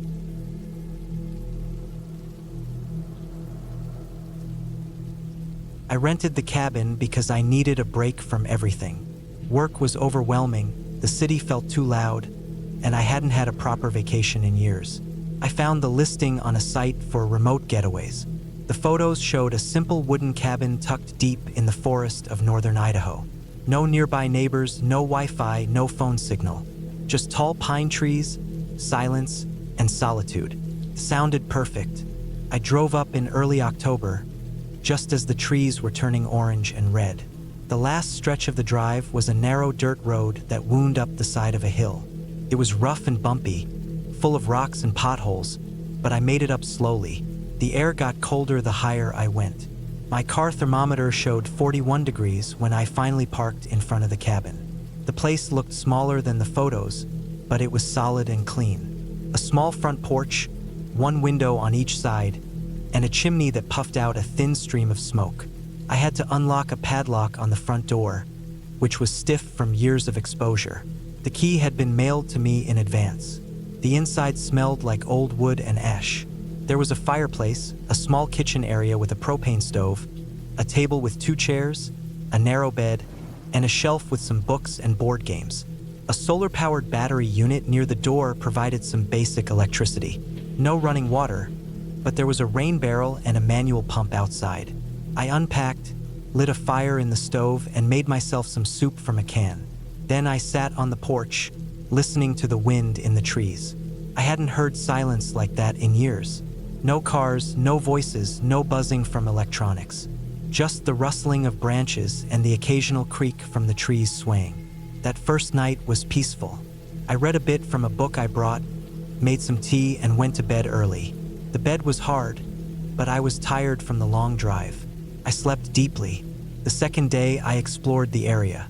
There were old animal trails behind the cabin that led into the woods. I followed one for about an hour, carrying a backpack with water and snacks. I found a small creek, a few rabbit tracks, and lots of fallen logs. It felt good to walk and breathe clean air. When I got back, I noticed something odd. There were footprints near the side of the cabin. They weren't mine. I had been walking in hiking boots, and these were clearly from work boots with a different tread. They looked fresh. At first, I thought maybe they were left by the cabin owner or a previous guest. But they led around the back of the cabin and into the trees, where they disappeared. I felt uneasy, but I told myself it was nothing. Probably a hunter or someone hiking. Still, I kept the door locked that night. The next morning, I found the footprints again. New ones. They were closer to the porch this time, and something had moved the firewood pile beside the door. Not knocked over, just shifted. as if someone had picked through it. I hadn't touched it. I stood still for a while, just looking around. There was no sound, no movement. I walked around the cabin slowly. Nothing else seemed out of place. That day, I didn't go far. I stayed within view of the cabin. I kept checking the woods. The feeling of being watched wouldn't go away. I didn't have any weapons with me, just a small pocket knife. I started carrying it everywhere, even inside. That night, the wind picked up. Trees groaned in the dark. I thought I heard footsteps outside, but when I looked through the window, I saw nothing. No moon, no stars, just black woods. I barely slept. The next morning, I found a fresh set of boot prints circling the cabin. They stopped at the porch steps. Something had been placed on the porch. A single glove. An old work glove, muddy and damp. I stared at it for a long time. I didn't touch it. I didn't know what to do. I had no cell service. The nearest town was at least an hour's drive away. I didn't want to leave in a panic. I tried to stay calm. I put the glove in a trash bag, locked the door, and tried to act normal. I made coffee, I read, I sat by the fire, but I couldn't stop thinking about it. That night, I didn't sleep. I kept the fire low and sat in the chair with a flashlight and my knife. At around 2 a.m., I heard soft crunching outside, like footsteps. I turned off the light. My heart pounded. The sound stopped. I waited. Then I heard the slow creak of the porch steps. I didn't move. I didn't breathe. The door latch rattled once. Then nothing. I stayed in the chair until sunrise. When I finally opened the door, there were boot prints all over the porch. The glove was back, this time placed right in front of the door. I decided to leave. I packed quickly. I stuffed everything into my bag and ran to the car. I didn't even bother with the lock on the cabin door. I started the engine and backed down the dirt road, my tires kicking up mud. About 10 minutes down the road, I found something that made my stomach turn. A tree had fallen across the road. It was fresh. The wood was bright and splintered. There hadn't been a storm. No wind strong enough to do that. I got out and looked around. There was a chainsaw mark near the base of the tree. Someone had cut it. Panicked, I turned the car around and drove back to the cabin. I thought maybe I could wait there until morning, then hike down the trail I'd followed earlier. Maybe I could get a signal somewhere, or flag someone on the road. It was my only option. Back at the cabin, I locked the door and pushed the table in front of it. I moved the bed against the window. I kept the fire low again and waited. That night was worse. I heard someone moving outside, circling the cabin slowly, leaves crunching, twigs snapping. At one point, I heard knocking on the wall, not at the door, the side wall near the bed. I stayed frozen in the chair, knife in hand. Then I heard breathing. It was faint but close. I realized it was coming from the small window beside the bed. The curtain was closed. I didn't look, couldn't. I waited for hours. Eventually, the sounds stopped. The forest was dead quiet again. In the morning, I checked the window. There was a smear on the glass like a handprint, a big one. I left everything behind. I took only my backpack and hiked out. I followed the animal trail I'd seen before, using the sun to guide me. I walked for hours. No roads, no signs of people. My legs were shaking. My mouth was dry. Around late afternoon, I found an old ranger outpost. It was falling apart, but there was an antenna tower beside it. I tried the radio inside. It was dead. I searched around and found an emergency flare kit in a rusted box. I climbed to the top of the tower and shot off 2 flares. About an hour later, a rescue chopper spotted me. They landed in a clearing nearby. I told them I had gotten lost while hiking. I didn't tell them about the cabin. I didn't mention the footprints or the glove. I just wanted to get out of there. Back in town, I called the rental company to ask about the property. The listing was gone. When I called the number they had used to contact me, it was disconnected. I tried searching for the address, but it didn't come up. No record of the cabin at all. I still don't know who was out there, or why they were messing with me. But sometimes, when I close my eyes, I still see the glove on the porch. Muddy, damp, waiting. I haven't been back to the woods since.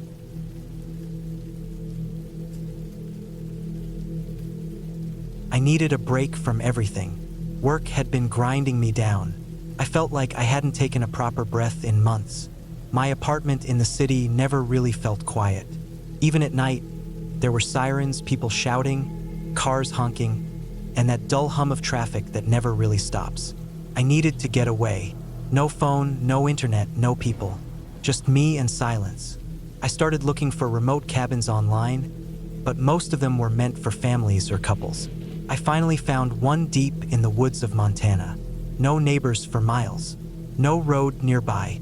You had to hike almost 2 miles from the nearest parking spot just to get to the place. The photos showed a small log cabin tucked between dense pine trees, with a small porch and a fire pit out front. Inside, it looked simple. One bed, a tiny kitchen, a wood stove, and a table. It was exactly what I wanted. I drove across 3 states to get there. By the time I arrived, it was already late afternoon. I parked where the dirt road ended and grabbed my backpack. I had packed light, food for a week, some clothes, a flashlight, a couple of books, and a pistol. I wasn't expecting trouble, but it felt stupid to go that far into the woods alone without something for protection. I double-checked my pack, locked the car, and started the hike. The trail was rough, narrow, and overgrown. Branches scratched at my jacket, and the silence hit me like a wall. No traffic, no voices, no humming city noise. Just birds, wind, and the sound of my boots crunching leaves. Felt good. I felt like I could finally breathe again. The cabin was just like the pictures. Even better, honestly. The air smelled like pine and old wood. Everything was still. I dropped my bag on the porch and took a minute just to look around. It was already getting dark, and the cold started to creep in fast. I got inside, lit the small propane lamp, and started a fire in the stove. The cabin warmed up quickly. I unpacked, heated up some canned soup, and sat by the stove with a book. For the first time in a long time, I felt calm. The first night passed quietly. I slept better than I had in years. No streetlights glowing through the window, no yelling outside, just dark silence. Over the next 2 days, I fell into a rhythm. I'd wake up with the sun, make coffee, and hike around the woods. Sometimes I'd just sit on the porch and listen. It was the most peace I'd had in ages. I didn't miss my phone. I didn't miss emails. I didn't even miss people. On the 3rd morning, something felt different. I woke up with a strange heaviness, like something was off. I figured it was just my mind readjusting to all the quiet. After breakfast, I took my usual walk, but I kept checking over my shoulder. It was just woods, just trees and rocks and birds, but I couldn't shake the feeling. When I got back, I noticed something odd. A twig had snapped on the porch. It wasn't like that when I left. Could have been anything, I told myself. A squirrel, wind, whatever. Still, I walked the perimeter of the cabin slowly. Nothing seemed moved or out of place, but I felt like something had watched me while I was gone. That night, I loaded the pistol and set it on the small table beside the bed, just in case. I felt stupid doing it, but I couldn't sleep unless I did. In the middle of the night, I woke up to a soft noise. It wasn't loud, but it wasn't natural either. It sounded like wood lightly creaking, not like the normal groaning of the cabin settling. This was slower, more deliberate. I held my breath. Then I heard it again. A slow, quiet step on the porch. I didn't move. I just lay there listening. My heart was pounding so loud I thought whoever was out there would hear it. I waited. No other sounds came. I finally reached for the pistol and held it tight. I didn't sleep the rest of the night. When daylight came, I opened the door and stepped onto the porch. There were footprints in the frost. Just a few. One near the edge of the steps, another closer to the door. Then they vanished into the woods. I looked around, trying to see where they came from or where they went. Nothing. The trees swallowed the trail almost instantly. I felt exposed, like I was being watched. I packed my stuff up fast and hiked back to my car. I sat in it for nearly an hour, trying to decide if I should just leave. But I'd driven so far. I had come here to be alone. I convinced myself it was probably a hunter or someone who got lost. They probably saw the cabin light and came close, then left when they saw someone was inside. I hiked back. The rest of the day, I stayed near the cabin. I kept the pistol on me at all times. Nothing else happened. The next night passed without noise. I started to relax again. Maybe it really had been nothing. But 2 mornings later, I found something nailed to a tree near the cabin. It was a dead rabbit. Its head was missing. It had been nailed through the chest, and its fur was matted with dried blood. I felt sick. This wasn't just nature. This wasn't an animal. Someone had done this. I stayed inside the rest of the day. I pushed a chair against the door and loaded the pistol again. I didn't sleep that night. Every time I closed my eyes, I saw that rabbit. The next morning, I went out early and buried it. I didn't want to see it anymore. For the next 2 days, nothing happened. I started to think whoever it was had moved on. Maybe they were just trying to scare me. If that was the case, it worked.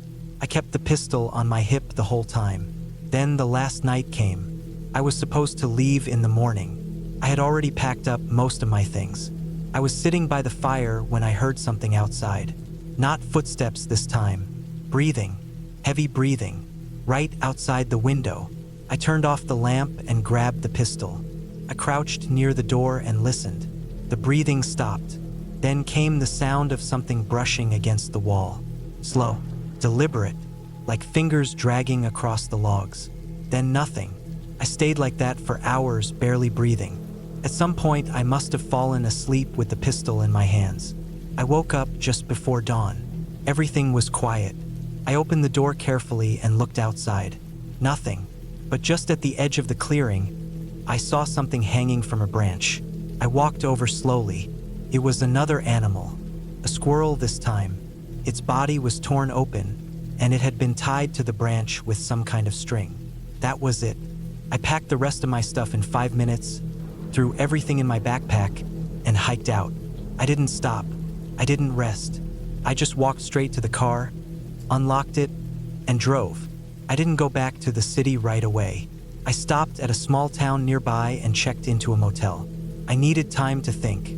Over the next few weeks, I kept checking the news. Nothing came up. No missing people.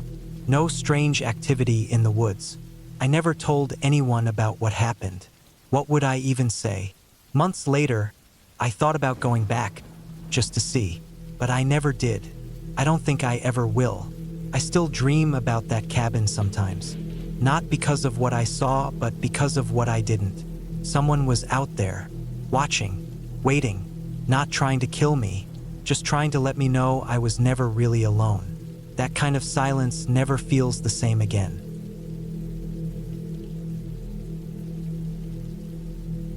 It started with me just needing to get away from everything for a while. Life had been too loud lately. My phone never stopped buzzing. Work piled up like dirty laundry. Even on weekends, it was emails, calls, errands. So I decided I needed silence, distance, space. I booked a small, off-grid cabin up in the northern mountains, a place I found through a travel blog. It was old, cheap, and didn't have Wi-Fi or even reliable cell reception. That was the whole point. The drive took me almost 8 hours, most of it winding through empty back roads with nothing but trees and sky. By the time I reached the narrow dirt path that led to the cabin, it was past 4 p.m. The final stretch was rough and barely wide enough for my car, with deep grooves and scattered rocks. Branches scraped the sides like claws. I had to drive slow, windows down, engine grumbling. The cabin sat on a gentle slope beside a small, quiet lake. The trees pressed in all around, thick pine and birch, tall and unmoving. The place was smaller than I imagined. Just one room with a little loft above for sleeping, and a deck that faced the water. It had a rusted tin roof and old wooden planks that groaned under every step. Inside, it smelled like wood smoke, dust, and something earthy, like the place had soaked up the forest around it. There was no TV, no lights either, just 2 old kerosene lamps and a small wood stove. The bed upstairs had clean sheets, though they were thin and scratchy. The bathroom was an outhouse a short walk away behind the trees. The only running water came from a hand pump outside, near the fire pit. That first evening was peaceful. I unpacked, made a sandwich, and sat on the deck with a bottle of water, listening to the wind move through the trees. The lake barely rippled. Birds chirped now and then. The air smelled clean and cold. I thought this was exactly what I needed. I went to bed early, reading under a dim lantern until I couldn't keep my eyes open. The woods were quiet that night. Too quiet, actually. I had expected more. Crickets, frogs, maybe the hoot of an owl. But all I heard was the faint creaking of the old wooden cabin settling into the cold. I didn't think much of it. I woke up around 3 a.m. It was pitch dark. No moonlight, no sounds. Just stillness. For some reason, I felt like I wasn't alone. I told myself I was just adjusting to being alone in the woods. I went downstairs for water, careful on the steep ladder. When I stepped onto the floor, it creaked louder than I remembered. I froze, waited. Nothing, just me and my breath. The next day, I went for a long hike around the lake and through the woods. I brought a small backpack with a snack, water, a flashlight, and a map I printed from the rental site. The trail wasn't marked well, but I could see where other hikers had worn down a path. After a while, I stopped seeing any kind of trail at all. I didn't panic, though.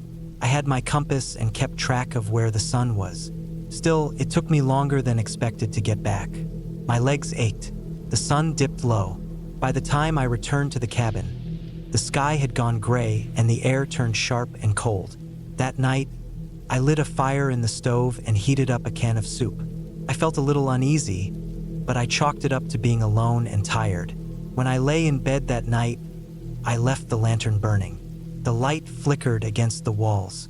I kept hearing tiny sounds outside, like branches snapping far off. It wasn't windy. It wasn't animals either, not small ones anyway. These sounded heavier, steady, not constant, but every now and then. I stayed awake for a while, then finally drifted off. Around midnight, I woke up again. This time, it was because I heard the porch creak. I held my breath. I waited. A few seconds passed. Nothing. Then another creak. Slower, closer to the door. I didn't move. The cabin didn't have any locks except a bolt from the inside. I slid it before bed. More creaks. Then silence. I didn't sleep again that night. I lay still until morning, every sound making my heart race. When the light finally came through the cracks, I got up and checked the porch. Nothing. Just dew on the wood and some fallen leaves. I tried to convince myself it was just an animal, maybe a deer, but deer don't walk up steps, or wait, or move slowly like that. I didn't hike that day. I stayed near the cabin, kept the fire going, and tried to read. I kept looking at the woods, watching for any movement. Every time the wind picked up, I jumped. At one point, I thought I saw something dark between the trees, but when I looked again, there was nothing there. That evening, I stayed inside and kept both lanterns burning. I didn't eat much. I made sure the bolt was shut tight and even pushed a heavy chair against the door. I kept a hatchet beside my bed, just in case. It made me feel stupid, but I was scared. Something didn't feel right. The sounds came back that night, not just the porch. I heard crunching leaves, something moving slowly around the cabin, then tapping, very faint, on the wall, then the window. I didn't move. I didn't even breathe. It was like someone was circling the cabin, dragging fingers or something sharp against the wood. I didn't look out the window. I didn't want to see anything. Hours passed. The sounds faded. I waited until the sun came up before I got out of bed. I didn't find any tracks, no scratches, nothing. I wanted to leave, but I told myself I was being paranoid. I had paid for 5 nights, and this was only the 3rd. I didn't want to waste the money, but I kept feeling watched, like the trees had eyes. The 4th day, I found something strange. I walked to the outhouse in the morning, and just to the left of the trail, someone or something had stacked a small pile of rocks. 5 of them balanced perfectly on top of each other. They hadn't been there before. I would have seen them. The area around the rocks was cleared of leaves, like someone had brushed them away carefully. That was it. I packed my bag. I didn't care about the last night. I tossed everything into the car, checked the back seat 3 times, and started driving down the narrow dirt path. But about 20 minutes into the drive, I hit something. Not hard, but enough that the car jolted. I stopped, got out. I expected a branch or rock. There was nothing there. The road behind me was clear. Then I saw the scratches on the side of the car. Deep, uneven lines running across the back door. They hadn't been there before. I checked the trunk. Still locked. I got back in and drove faster. The trees seemed to close in. My hands gripped the wheel so hard they hurt. When I finally reached the main road, I didn't stop. I drove straight for the next 3 hours until I found a gas station. I parked under the lights and checked the whole car again. Nothing inside. Nothing unusual except those deep, fresh scratches. I didn't sleep well for weeks after that. I kept thinking about the sounds, the rocks, the tapping. I still don't know what was out there, but it wasn't a ghost or anything like that. It was real. It was a person, or people. Someone had been watching me, coming closer each night. I called the company that rented out the cabin and told them something strange had happened. They didn't ask many questions, just said they'd look into it. A month later, I checked the site again. That listing was gone. I don't go on trips alone anymore, and I never book cabins that don't have neighbors or working locks. Some places are quiet for a reason. Some silences mean you're truly alone, but some don't. And if you ever hear slow footsteps outside your cabin in the middle of the night, don't just lie there. Leave, right then and there, because by the time you hear them, they've already been out there for a while.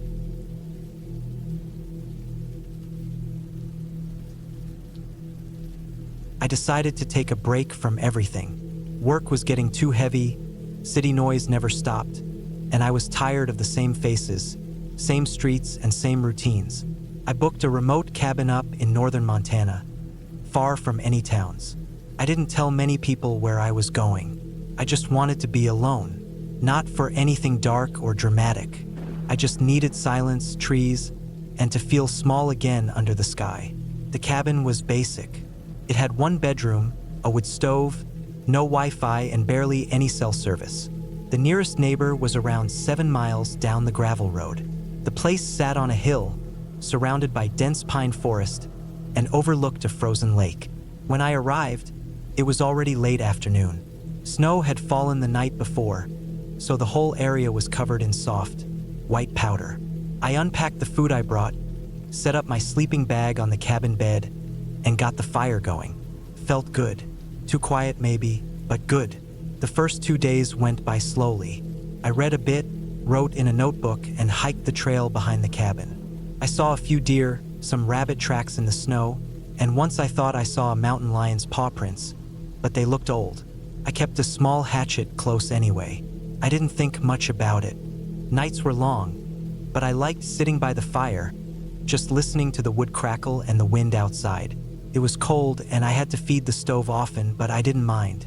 The stars were clearer than I'd ever seen. On the third night, things started to feel a little strange. I had gone to bed around 10, after sitting outside and looking at the stars for almost an hour. Around midnight, I woke up to what I thought was footsteps on the porch. Not heavy, but slow. The kind of step that almost sounds careful. I lay still. The fire was still burning low, giving off enough light to see across the small room. I waited, heart pounding. I thought maybe it was an animal, a raccoon maybe, but then I remembered I'd locked the trash inside, and there wasn't any food smell out there. The steps stopped. I waited. I didn't hear anything else for a while. I slowly got up, walked over to the window, and peeked out through the edge of the curtain. Nothing, just trees, snow, and the dim outline of the firewood stack. I went back to bed and left the hatchet on the floor beside me. Sleep didn't come easy after that. In the morning, I checked the snow around the porch. I saw some prints, but they looked more like boots than animal paws. They circled the porch and went around to the back of the cabin. Then they just disappeared, like someone walked halfway around and turned back. My stomach dropped. No one was supposed to be out here. I hadn't seen a single car since I arrived. No tire marks on the road either. Still, I convinced myself it could have been a lost hiker. Maybe they saw smoke and came by for help. That made sense. Sort of. That evening, I double-checked the locks. The door had a deadbolt, and the windows were small enough that no one could really fit through. I kept the fire going high and put the hatchet beside me again. I stayed up later than usual, just sitting on the couch near the fire.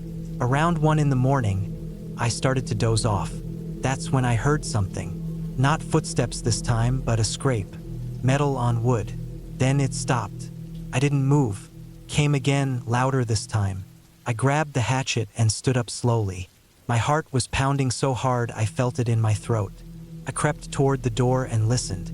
The sound came again, then stopped. I threw on my coat and boots, took a flashlight, and stepped out. The air outside was freezing. I scanned the porch and the area around it. Nothing moved, but when I pointed the light at the firewood stack, I saw something that made my blood run cold. A small hunting knife was stuck into the edge of the woodpile, just stuck there like someone pressed it into the wood and left it. It wasn't mine. I never brought a knife like that. I didn't sleep that night. I pulled the table in front of the door and kept the fire roaring. Every little sound outside made me jump. I kept thinking I was being watched. I checked the window every hour but never saw anything. The next morning, I packed my bags. I was going to leave early. The sun had just started to rise when I loaded my gear into the truck. The road out was bumpy and long, but I didn't care. I just wanted out of there. But 2 miles down the road, the truck jolted and tilted. I got out and saw the back right tire was completely shredded. Not flat, shredded, like someone had run a knife through it. I checked the others. The front left was the same. I hadn't driven anywhere since I arrived. That kind of damage couldn't have come from driving on gravel. I didn't have a spare big enough for both tires. I was stuck. I stood there for a long time. The road was empty. No sound but wind through the trees. I had 2 options: stay with the truck or walk the 7 miles to the neighbor's cabin. I didn't like either one. If someone had done this, they were close. Watching, maybe. I took my backpack, some water, my knife, and the hatchet and started walking. Every few minutes, I looked back. I didn't see anyone, but I felt watched. The snow made it hard to walk fast, and the cold was biting. After about 3 miles, I saw something that made me stop cold. A black glove in the snow. Just one. It wasn't there the day before when I walked the same trail. I picked it up. It was wet and stiff with cold. I left it and kept walking faster now. My legs were burning, lungs tight. The woods felt darker than before. I didn't want to stop. When I finally reached the neighbor's cabin, my hands were numb and my lips were cracked from the cold. I knocked hard. No answer. I knocked again. Nothing. I walked around the side and looked through the window. The place looked abandoned. Not dirty, just empty. No firewood stacked. No smoke from the chimney. I tried the door. It was unlocked. I stepped inside. The place was cold and dark. No food. No signs anyone had been there in a while. But there was something strange. On the table, there was a fresh cigarette, half burned in an ashtray. No dust. No ashes around it. Just one cigarette, like someone had just been there, but the rest of the cabin felt dead. I didn't stay. I turned around and walked back outside. That's when I saw fresh footprints in the snow. My own coming in, and another set leading around the back of the cabin. I followed them. They went around the building, then stopped behind a tree. Just stopped, like someone had been standing there watching the cabin. Maybe watching me. I walked back to the main road. I didn't know what else to do. I had no phone signal. My truck was useless. I had no clue where to go. I kept walking. I thought if I followed the road long enough, I'd find someone. A car, a ranger, anything. I walked for hours. I didn't see a single car. The sun started to dip again. The cold was setting in harder. I had no choice but to walk back to the cabin. I didn't want to, but I didn't want to sleep in the woods either. I got back to the cabin just before dark. I checked every room. Nothing had changed, but the knife that was stuck in the woodpile was gone. Not on the porch, not around the cabin, just gone. That night I didn't sleep. I kept the lights on and sat with my back against the door. Every now and then, I thought I heard something outside, a branch snapping, the crunch of snow, maybe just animals, maybe not. Morning came, finally. I packed everything again, carried a piece of firewood with me as a weapon, and started walking. After 5 miles, I got a signal, just enough to call for help. A ranger picked me up an hour later. He didn't ask many questions, just looked at me, cold and worn out, and nodded. I told him about the footprints, the knife, the tire, the empty cabin. He said that old neighbor's cabin had been empty for 3 years.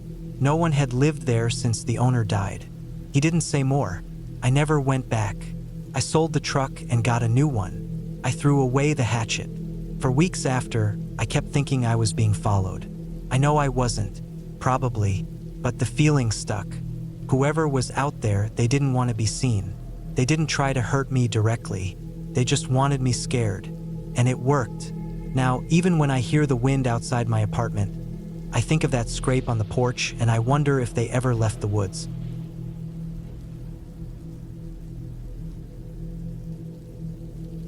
I needed to get away from everything for a while. Work had been hell for months. I was barely sleeping, constantly on edge, snapping at people for no reason. My hands would shake from stress sometimes, even while holding a cup of coffee.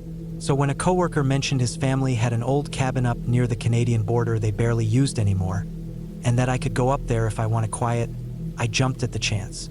He gave me the key and directions scribbled on a sticky note. Told me there was no cell service and power came from a propane generator out back. That part actually made me more excited. I wanted to be cut off.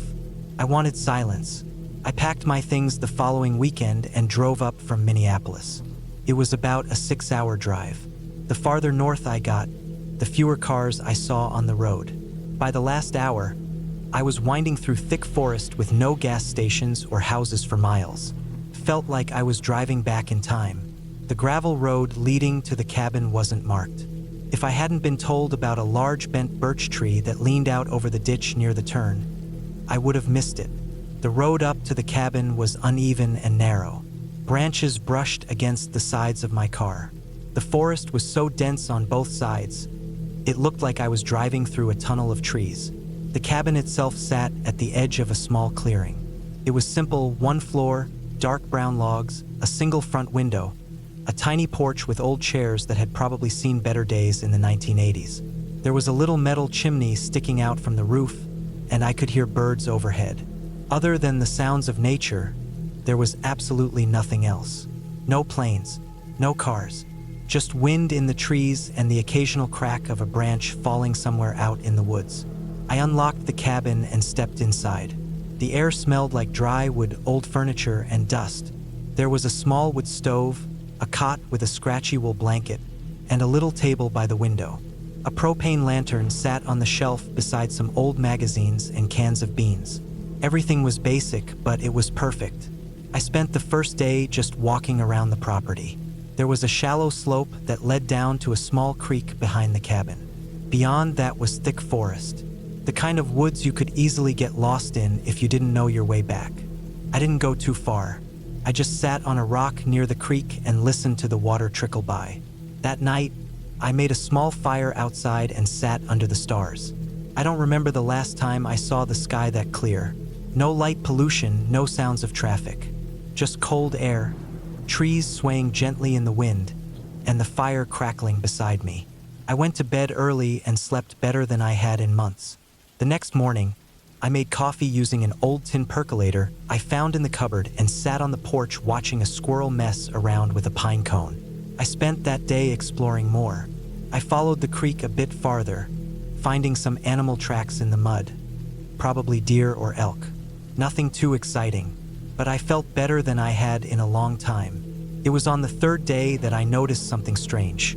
I woke up, had breakfast, and was heading down toward the creek again when I saw footprints in the mud that weren't mine. They were human, clear as day. A single trail of boot prints coming up from the slope on the far side of the creek and stopping right near the edge of the water. I checked to see if maybe I'd walked there the day before and forgotten, but the prints were fresh. The mud was still soft in the edges, like they'd been made recently, maybe a few hours earlier. But that didn't make sense. I hadn't heard anyone. The woods had been quiet all night. I waited for a while, just standing there by the creek and staring across. Nothing moved. I didn't see anyone. Eventually, I just told myself it was a hunter or a hiker passing through. Maybe someone had wandered too far and turned back when they saw the cabin. Still, it made me uneasy. That afternoon, I decided to check the area around the cabin more thoroughly. I walked the tree line behind the cabin and out toward the creek again, looking for more tracks. I found a few more, deeper in the woods on the far side of the slope.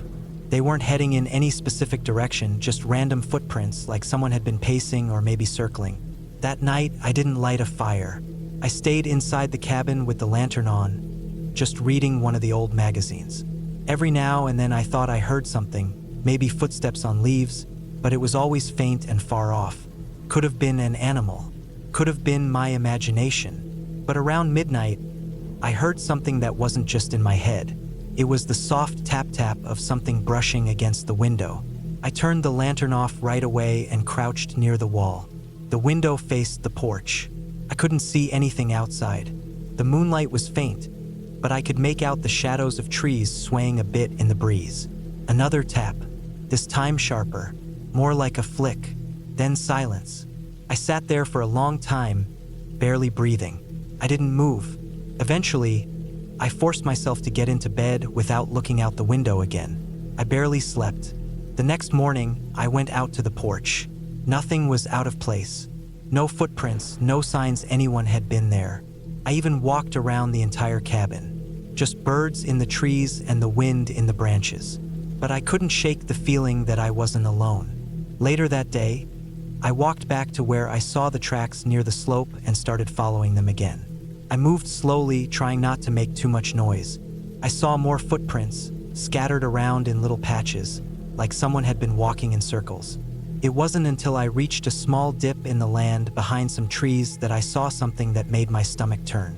There was a small, makeshift shelter down there. Just some branches and logs leaned up against a tree, but inside was a pile of trash.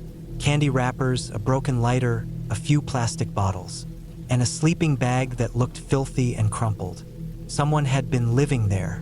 I stood there frozen for a while, heart pounding. I hadn't seen any cars, no signs of another campsite. That meant someone was out here on foot, maybe watching me. Maybe they'd seen me the first day and stayed out of sight. Maybe they were the one tapping the window. I turned and walked back quickly to the cabin. The rest of the day, I stayed inside with the axe by the door. I didn't feel safe anymore. That night, I didn't sleep. I kept the lantern off and sat near the window, watching. Around 2 a.m., I saw movement. Just a flash of something, like a shadow darting between the trees. Then nothing. But I knew it was him, the man from the slope. In the morning, I made the decision to leave. I packed my things quickly and loaded the car. But when I turned the key, nothing happened. Dead. I checked the battery. Everything looked fine. I tried again. Still nothing. I wasn't a mechanic, but I knew enough to tell the battery wasn't the issue. Someone had messed with it. I was stuck. I thought about walking down the road, but it was miles back to the main road and even farther to any sign of civilization. If I ran into the guy in the woods while walking that road, I'd be out in the open. So I stayed another night, locking the cabin door and wedging a chair under the handle. I barely moved. I didn't eat. I just waited. Around midnight, I heard it again. That tapping on the window, then footsteps on the porch. Slow and heavy. I didn't move. I gripped the axe and held my breath. The footsteps stopped. Silence. Then I heard the creak of the porch boards again. This time faster, like someone walking away. When the sun came up, I forced myself outside. I found more footprints on the porch, fresh in the morning dew. They led around to the back of the cabin, then disappeared into the woods. I walked to the edge of the slope, thinking maybe he'd gone back to his shelter. But when I got there, the shelter was gone, torn down, nothing left but the trash. By early afternoon, I heard the sound of an engine. A pickup truck was coming down the gravel road, a forestry worker doing routine trail inspections. I ran out waving my arms, and he stopped. I didn't tell him everything, just that someone had messed with my car and I needed a lift. He drove me back to town. I never went back to the cabin. Later, I had my coworker arrange for someone to tow the car out. They said the ignition wires had been cut clean. Whoever was watching me had planned to keep me there, maybe longer than I would have survived. The police checked the area but found nothing. No man, no shelter, just some trash near a tree.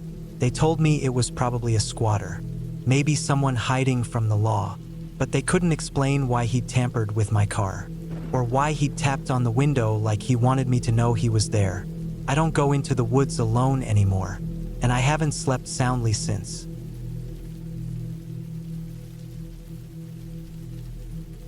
It was late October when I decided to take a week off and head up to a small cabin I had rented through a private listing online. The place was buried deep in the northern part of the state, almost touching the Canadian border, and sat in the middle of what seemed like endless forest. The pictures showed a one-bedroom wooden cabin with a small front porch, firewood stacked neatly along the side, and a narrow dirt road that led to it.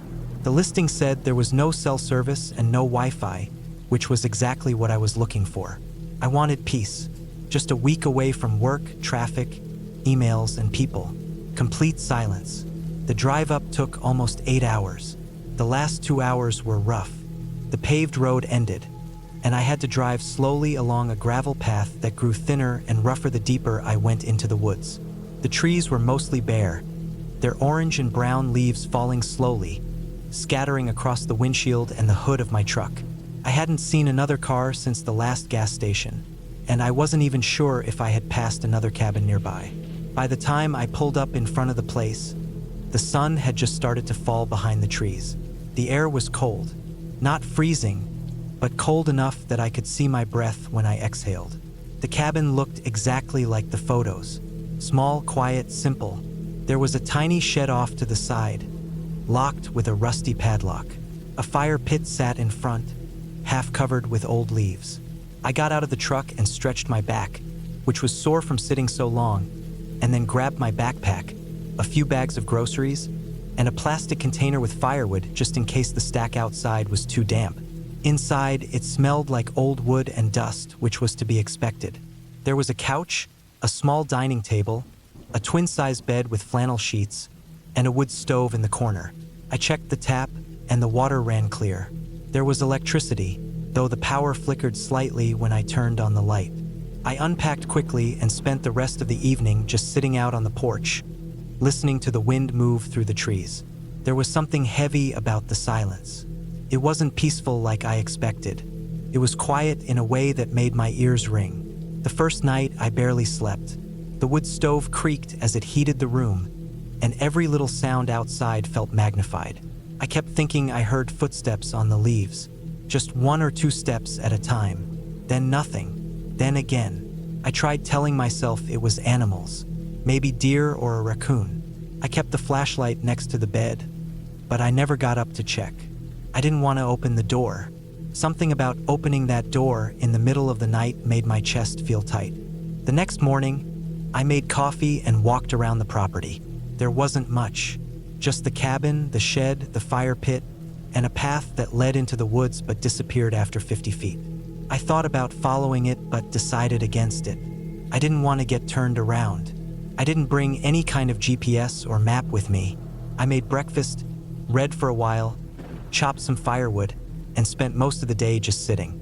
That heavy silence never went away. I kept checking my phone out of habit, even though there were no bars. That night, I heard the steps again. This time, closer. It was definitely footsteps, crunching slowly over leaves, pausing, then starting again. It circled the cabin. I turned off the lights and stood still by the window, staring out into the black. Nothing, just the trees swaying slightly, but the steps kept going. I felt frozen. I didn't move until they finally stopped, and even then, I waited another 30 minutes before I got back into bed. The next day, I found something strange. Near the back of the cabin, about 10 feet from the wall, I saw marks in the dirt. Not footprints exactly, but deep drag marks, like someone had pulled something heavy across the ground. They led away from the cabin and disappeared into the woods. I followed them for a bit but stopped after 20 yards. The forest was thicker back there, and I could barely see ahead of me. The drag marks were wide and spaced out. It didn't look like an animal. The rest of the day, I couldn't shake the feeling that someone had been near the cabin, watching. I tried to calm myself down. Maybe it was a bear or some other animal. Maybe the footsteps were in my head. and the drag marks were from an old sled or something. But the way they circled the cabin didn't feel right. That night, the footsteps came back. This time, they stopped at the front door. I didn't breathe. I sat up in bed, gripping the flashlight so hard my hand hurt. There was no knock, just the sound of someone or something standing there. After what felt like hours, I heard the steps again, moving around the cabin, then back into the woods. I wanted to leave the next morning. I packed some of my stuff and loaded it into the truck, but the battery was dead. I had left the interior light on by accident, and with the cold, it must have drained everything. I had jumper cables, but no one to flag down. I walked a mile down the road hoping to find another cabin or maybe a ranger station. Nothing, just trees. No signs, no tire tracks, no birds, no animals, just silence. I spent the fourth day on edge. I kept the axe close. I checked the doors and windows every hour. I even tried to break the lock off the shed just to have somewhere else to go. But it wouldn't budge. That night, it got worse. I heard something on the roof. Not the wind, not branches. Weight shifting slowly, moving along the wooden shingles. Then scratching. Long, slow scraping sounds right above me. I didn't sleep. I sat on the floor with my back against the wall, staring at the door. At one point, I thought I saw a shape move past the window, but when I looked again, it was gone. Just darkness. In the morning, I found claw marks on the back window. Not deep, but deliberate. 5 straight lines down the glass. I knew then it wasn't an animal. It wasn't a person either. Not someone normal. No one normal watches a cabin for days, walks on the roof, and scratches windows. I rationed the rest of my food and tried to make a plan. There was no way to contact help. I could try to hike out, but if I got lost, no one would know where to look. I stayed one more night, thinking I'd leave at first light. That night was the worst. I don't even know if I can explain it clearly. Around midnight, I heard banging on the walls. Not just footsteps or scratching, banging, like fists slamming into the wood hard and fast. Then it stopped. Then came from the other side. Then again. Then the roof. It moved around fast, like it knew I was inside and was trying to make me crack. I grabbed my bag and ran out. I didn't care if it was night. I didn't care if I got lost. I just ran. I didn't stop. I followed the road, even though it was hard to see. I ran for what felt like miles until I saw headlights in the distance. A truck. A real truck. I stood in the middle of the road waving both arms until they stopped. It was a hunter, an older guy. He drove me back to a ranger station almost 30 minutes away. I told them everything. They sent someone to check the cabin. They found the cabin just like I left it, but the ground around it was covered in footprints. Bare feet, deep in the mud. Dozens of them, all circling the cabin. They said it was probably vagrants or drug addicts. Said maybe I imagined half of it. But I know what I heard, what I saw. I haven't gone back. I don't even go into the woods anymore. And the cabin listing is gone, like it was never there. But I still think about those claw marks on the window, and the sound of something walking on the roof.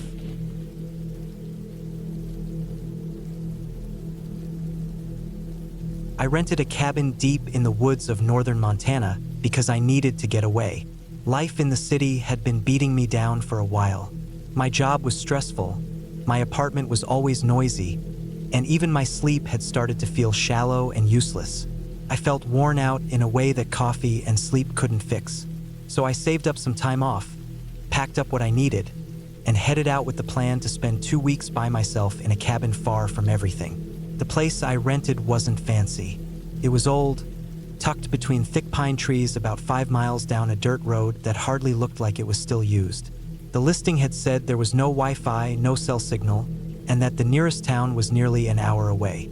That was exactly what I wanted. I brought books, my camera, enough groceries to last 2 weeks, a cooler full of ice, some fishing gear, and a few basic tools. Just peace, quiet, and time to clear my head. The drive-in was quiet. I saw a few scattered deer along the road and not much else.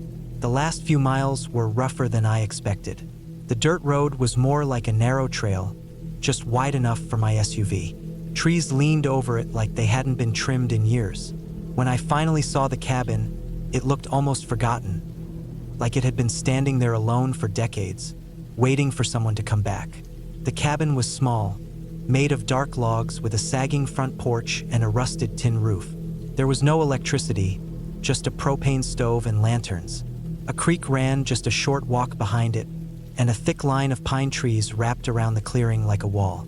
The tree line sat maybe 40 yards out on all sides, giving the place a boxed-in, hidden feel. I liked it right away.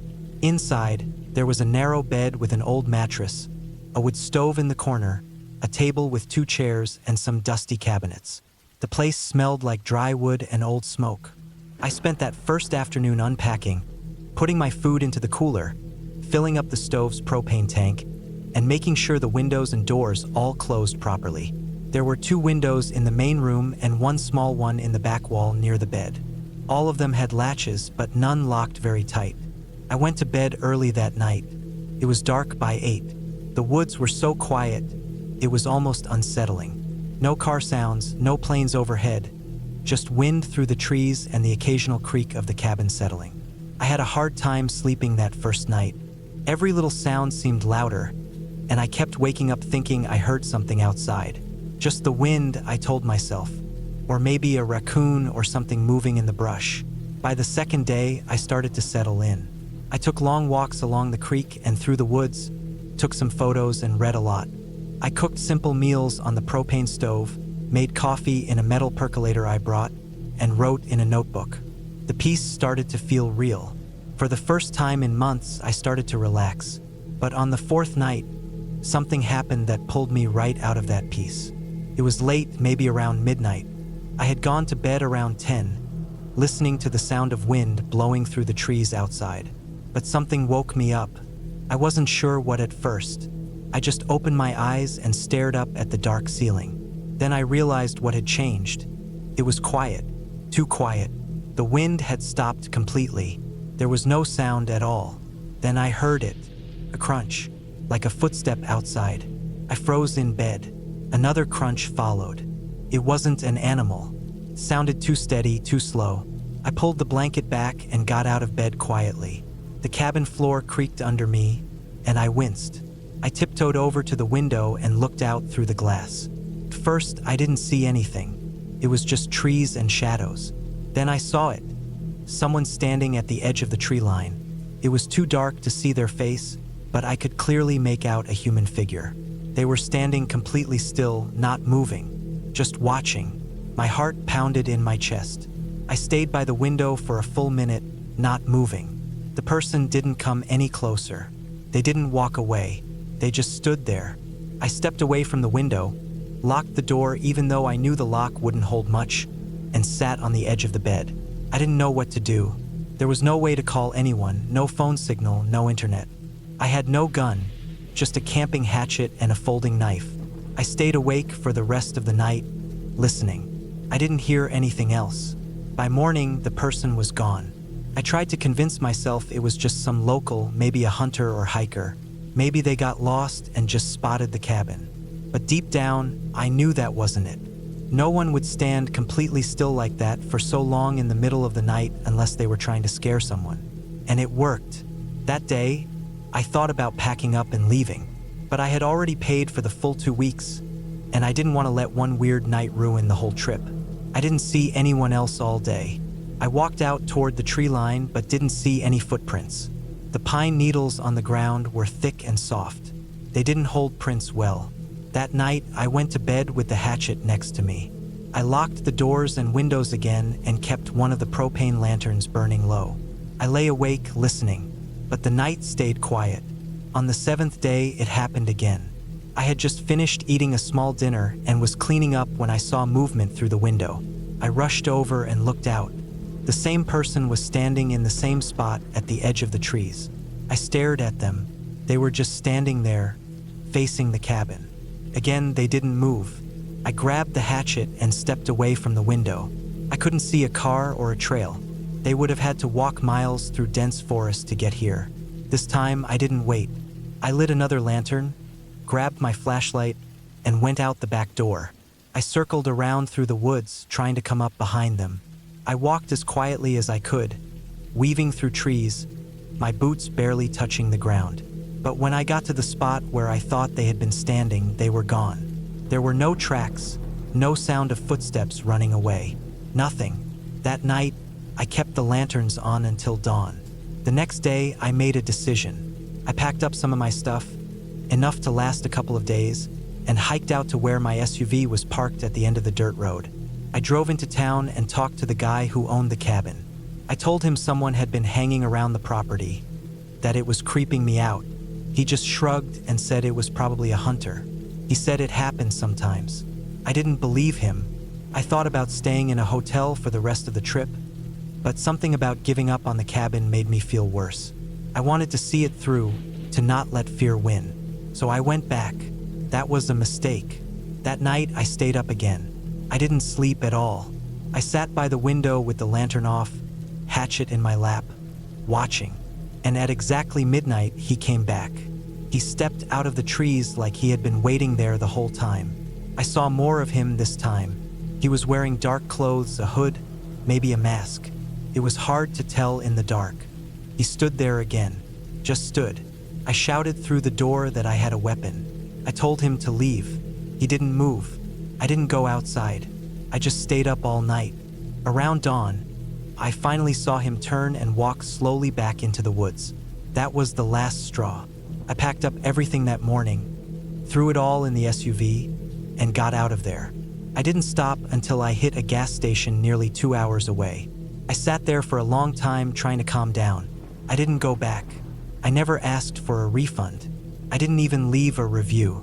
Weeks later, back at home, I kept thinking about it. Not just what happened, but what didn't happen. Why didn't he try to break in? Why did he just stand there night after night? What was he waiting for? I'll never know, and I don't want to know. All I do know is that someone was watching me. Someone who didn't want to talk.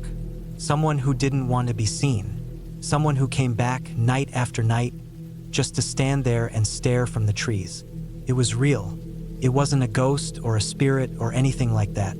It was a man, quiet, patient man. And that's what scared me the most, because it could happen anywhere. Even now, back in the city, I check the windows at night. I lock every door. I don't go camping alone anymore. And sometimes, when the wind dies down and the streets go quiet, I swear I can feel eyes watching me again. But this time, I won't wait to find out.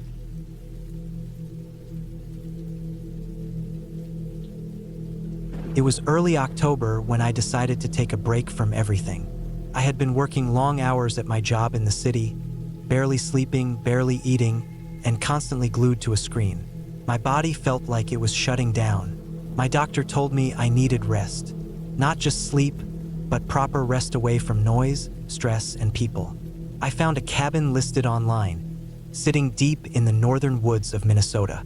It was a single-floor place, nothing fancy, just a wooden structure with a small porch, a fireplace, a kitchen, and a bedroom.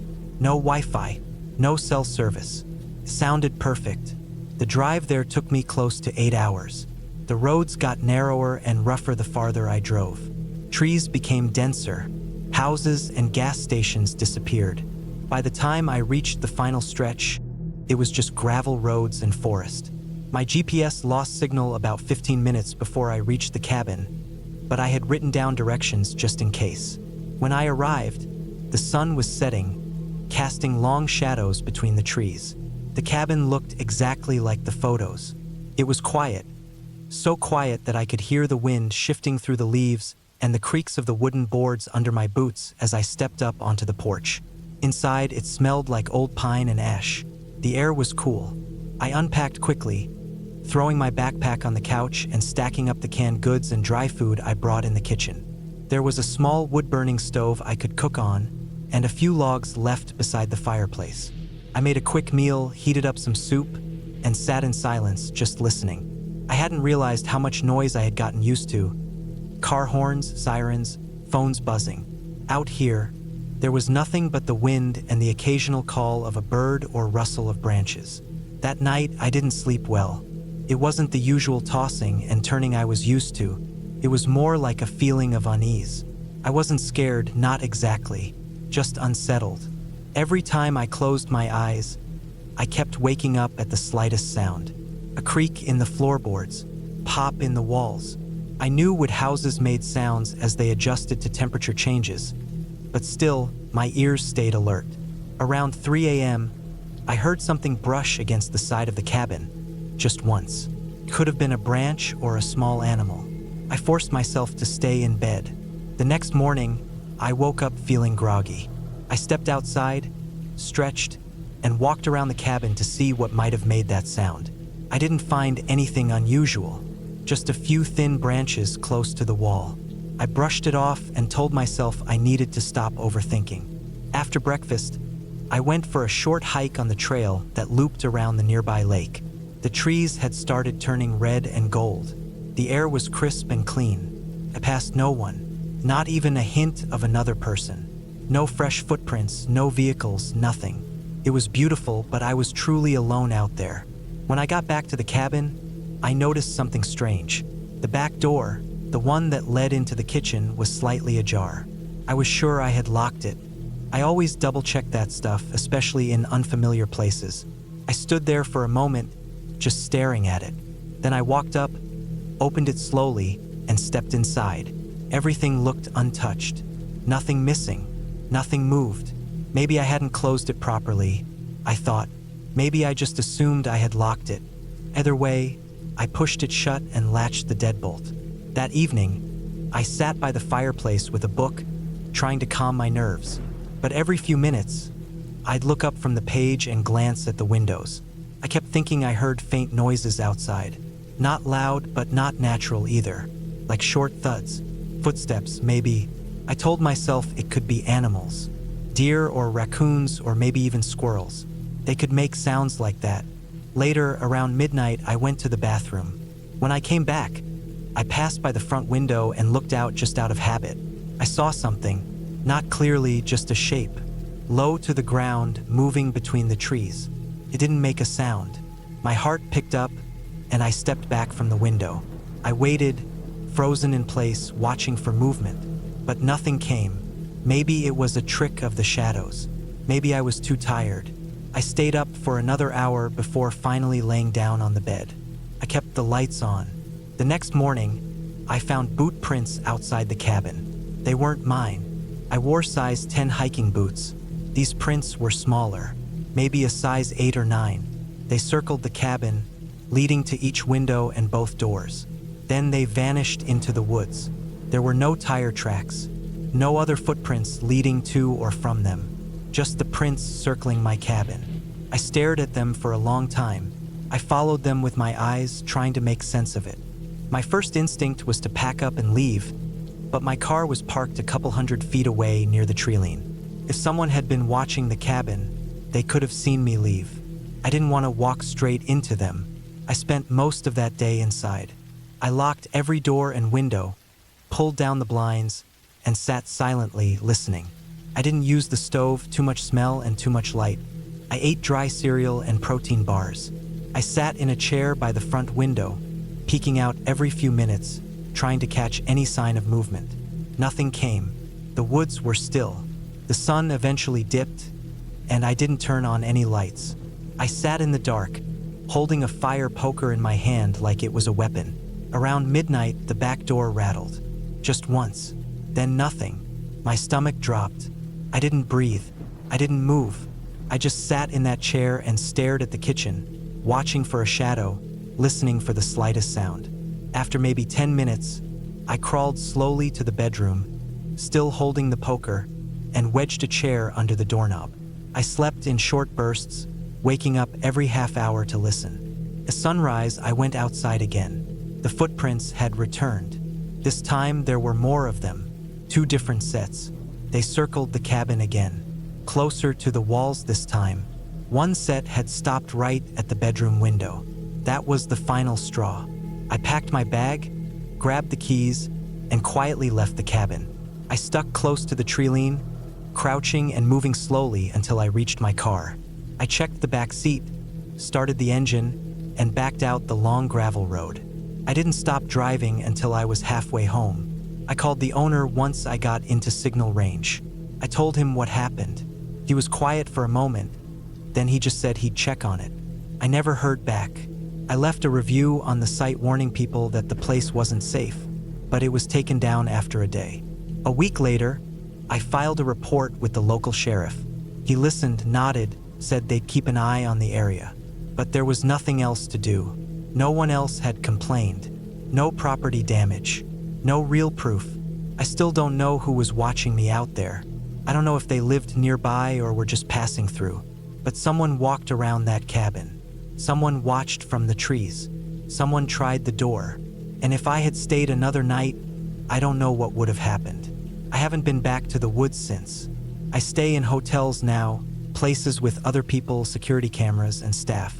I don't care how noisy or crowded it is. I'd rather hear traffic than nothing at all. Because out there in the woods, nothing doesn't always mean nothing. Sometimes it means someone is waiting.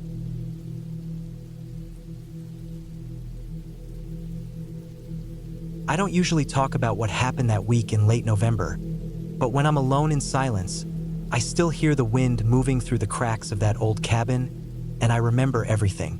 I had taken a week off work. I needed a break from everything. From the city noise, from my phone, from people. A friend of mine, who I hadn't seen in years, owned a remote hunting cabin up in the mountains of northern Idaho. He wasn't using it, so he gave me the key and told me to go clear my head. I left early in the morning, packed up my old Subaru with groceries, water, my camping gear, and some books I had been meaning to read. I didn't bring a gun. I wasn't a hunter. I wasn't even much of an outdoorsman, but I thought a week away from everything would help. The cabin was a good 5-hour drive from my place. The last 45 minutes were on a narrow dirt road that cut through thick forest and climbed gradually higher. No cell signal out there, just trees, dust, and the occasional squirrel darting across the road. I passed one rusted-out trailer and a pickup with its hood missing, but I didn't see a single person on the drive up. The cabin sat at the base of a ridge, surrounded by pine trees and thick brush. It looked old, with chipped red paint and a tin roof that sagged a little. There was a woodshed out back, a fire pit, and an outhouse about 30 yards into the trees. No plumbing, no electricity. There was a fireplace, though, and a stack of chopped wood leaning against the side. The inside was musty. Dust coated everything. Mouse droppings covered one corner of the kitchen counter. I spent the first 2 hours cleaning. I swept out the dead bugs, wiped down the counters with some vinegar spray I brought, and made the place feel at least livable. I opened a few windows to let in fresh air, though it was cold enough to see my breath inside. I made a fire, heated up a can of soup, and sat there in that quiet cabin with a blanket around my shoulders. That first night was peaceful. I had a lantern burning low and red until the flames in the fireplace died down. When I lay in bed, I could hear the wind outside and the trees creaking in the dark. No cars, no voices, just the natural noise of the forest. I slept deeply, the kind of sleep you only get when you haven't looked at a screen in a while. The next day, I hiked around the ridge behind the cabin. The ground was hard and covered in frost, but the air was clean, and the silence felt good. I saw elk tracks and some droppings, and I found an old deer stand up in a tree, probably left from the previous hunting season. I kept my bearings by using the ridge as a landmark. The forest wasn't marked, and it would be easy to get lost without something solid to follow. By the time I made it back to the cabin that afternoon, my legs were sore and my fingers were numb. I made a fire, boiled some noodles, and sat with a cup of tea, feeling like maybe I had made the right choice by coming up here. But that second night, something changed. I woke up around 3 a.m. I didn't know why at first. I thought maybe the fire had gone out and the cold had woken me up. But the cabin wasn't as cold as I expected. I sat up in bed, still half asleep, and listened. Something had made a sound outside. I couldn't describe it clearly. It was soft, maybe the sound of something brushing against the wall or moving through the brush near the outhouse. I told myself it was probably a raccoon or some other animal. Still, I stayed awake for over an hour, just staring at the ceiling and listening. I eventually drifted off again. The next morning, I saw footprints in the frost outside. They weren't mine. They were boot prints, large and deep, circling around the side of the cabin. I followed them from the front steps around to the back window. They stopped there, then turned around and walked back into the woods. My stomach felt tight. I stood there for a long time, looking at those prints, my breath fogging the air. I hadn't heard a car or an ATV. Whoever it was had come through the trees, walked right up to the cabin, and left. I didn't have any weapons, just a camp axe I kept by the woodpile. I started keeping that axe inside from then on. I also began locking the cabin door with the old bolt every night, even though it probably wouldn't do much if someone really wanted to get in. I kept the fire going brighter and longer, and I kept my lantern on as long as I could. The third night, I didn't sleep much. I thought I heard something again, a thump or a scrape near the wall by the bedroom. I held the axe in my lap for hours, just staring into the dark. The window only had old curtains, and they didn't block out much light. Every sound made me sit up. Eventually, the sky turned pale, and I knew I had made it through the night. That morning, I checked again. More boot prints, the same pattern. They circled the cabin, stopped at the back window, then vanished into the woods. This time, though, the prints were closer. The person had stood right up against the glass. I thought about leaving, but I had no signal, and the road out was rough. I wasn't sure my car would make it if I tried to leave in a rush. I decided to stay one more night, but I moved a heavy chair in front of the door, and I pushed the dresser against the back window. It made me feel a little better, even though I knew it wouldn't stop anyone. That night, it snowed lightly. I could hear the flakes hitting the tin roof. I kept the fire big and didn't let it die down. I sat in the corner of the room with my back to the wall and the axe in my hands. I didn't sleep. I just waited. Around 2 a.m., I heard footsteps on the porch.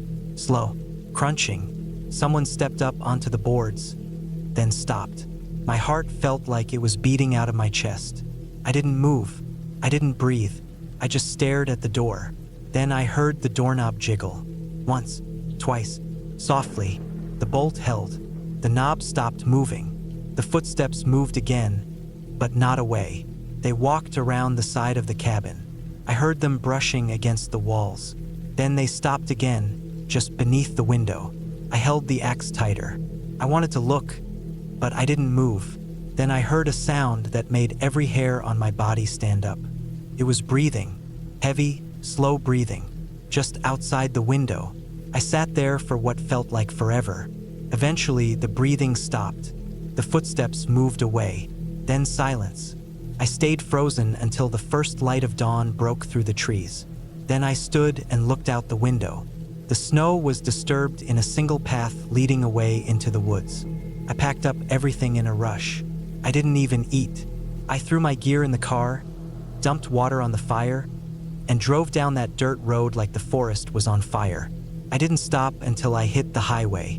When I got home, I took a long shower and sat on the floor for over an hour. I didn't tell anyone right away. I didn't sleep properly for days. A week later, I called my friend.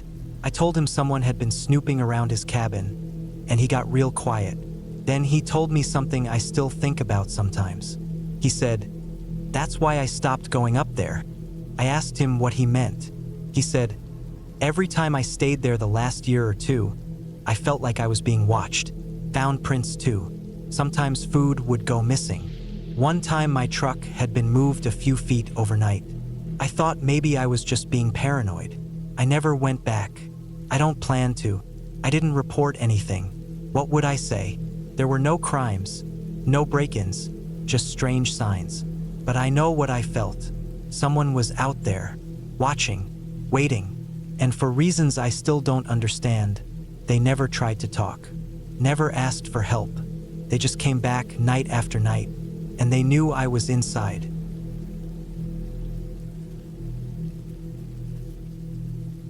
It was the middle of October when I decided to take some time off work and head to a cabin in northern Minnesota. I had been working nonstop for almost 10 months, and I needed to reset. My job in IT was stressful, with constant deadlines and pressure from management. I was burnt out. I found this small, isolated cabin listed on a rental site. The photos looked decent, and it was cheap because it was considered the off-season. No snow yet, but cold enough to keep most people away. That was perfect for me. I packed up my SUV with enough food for a week, a few tools, a small generator just in case, and some basic gear. I didn't plan on doing much. I wanted to sleep, read, maybe hike a little and just clear my head. The drive took about 5 hours. Once I got off the main highway, it was all narrow roads through thick forests. The cell signal dropped completely about an hour before I arrived. That didn't bother me. I wanted the silence. The cabin was smaller than it looked in the photos. It sat on a clearing, maybe 40 yards across, surrounded on all sides by pine and birch. There was a dirt driveway that led to a small shed and then the front of the cabin. No neighbors, no signs of anyone for miles. The air smelled clean, cold, and earthy. I could hear birds, the wind through the trees, and nothing else.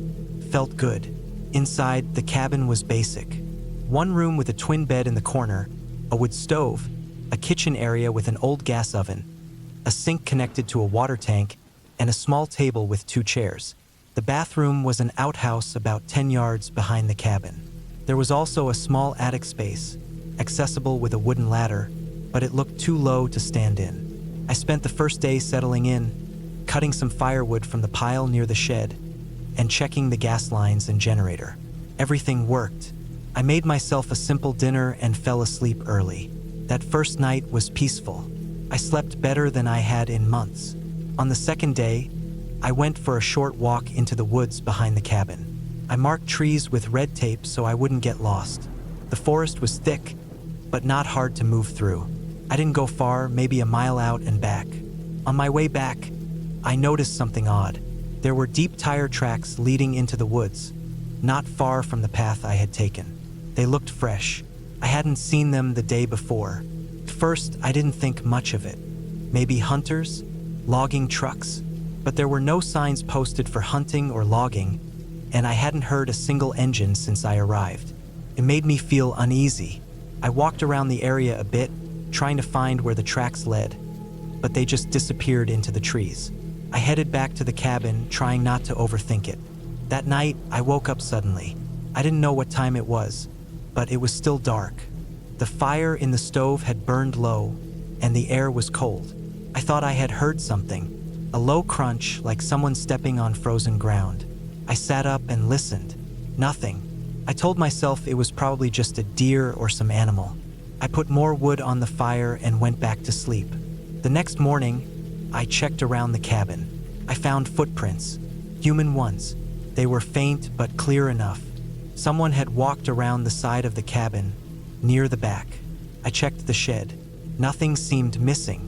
The outhouse was fine, but the prints were definitely fresh. My chest felt tight. There was no reason for anyone else to be out here. I hadn't told anyone where I was going, and there was no signal to call or text. I stayed close to the cabin that day. I didn't go for a walk. I made sure to lock the door and windows. I even brought some of my gear inside, just in case. I kept the axe close. As it got dark, I turned on the generator and kept a light on. I didn't sleep much. Around 2 in the morning, I heard it again. Footsteps. Slow, deliberate, right outside. I turned off the light and stayed completely still. I heard the faint sound of gravel crunching near the front steps. I held my breath. The footsteps stopped, and I heard nothing else for almost an hour. When the sun finally came up, I opened the door slowly and looked around. No one, but I saw something small near the base of the steps. A cigarette butt, fresh, still slightly warm. Someone had been standing right outside my cabin that night, just standing there, smoking. I wanted to leave.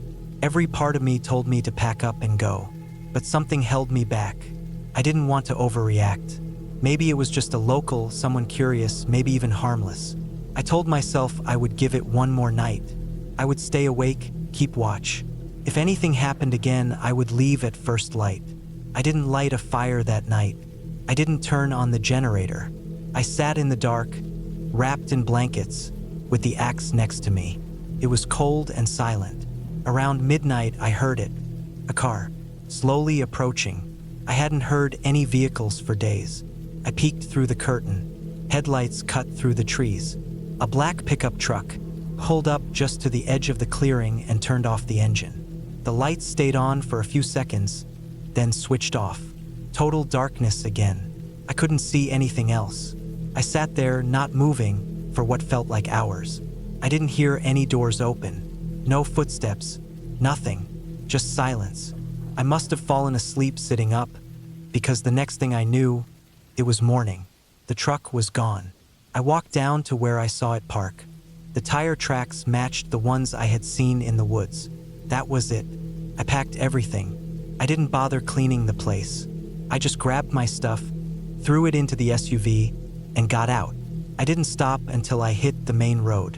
Once I got a signal, I called the property manager and told them what happened. They said the cabin hadn't been booked by anyone else in months. No caretakers had been up there. They sounded concerned, but not surprised. They said the area had a history of people squatting, wandering the woods. Back home, I tried to forget about it, but I kept thinking about that truck, the cigarette, the footsteps. I still don't know what they wanted or what they were doing. I just know they were watching me. Every night. Maybe from the woods. Maybe from that attic I never looked in. I never went back. I don't go anywhere remote anymore. Even when I go hiking, I make sure I'm not alone. I carry a GPS and a personal alarm. I keep my phone fully charged. That trip changed something in me. It made me realize how vulnerable we are when we're alone. How quickly peace can turn into fear. Some people go to the woods to find themselves. I went to lose the noise to escape stress. But all I found was silence watching me from the dark. And I'm sure it would have kept watching if I had stayed one more night. I still think about what might have happened if I hadn't left when I did. And honestly, I don't think I want to know.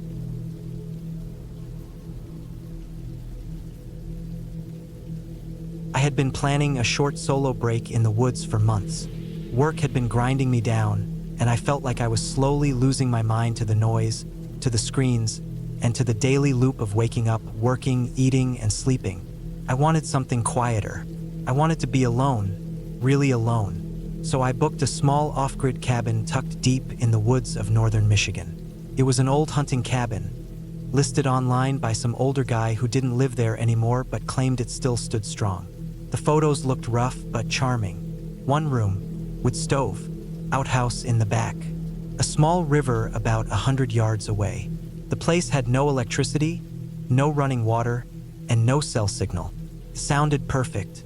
I drove up on a Thursday afternoon. Took longer than I thought.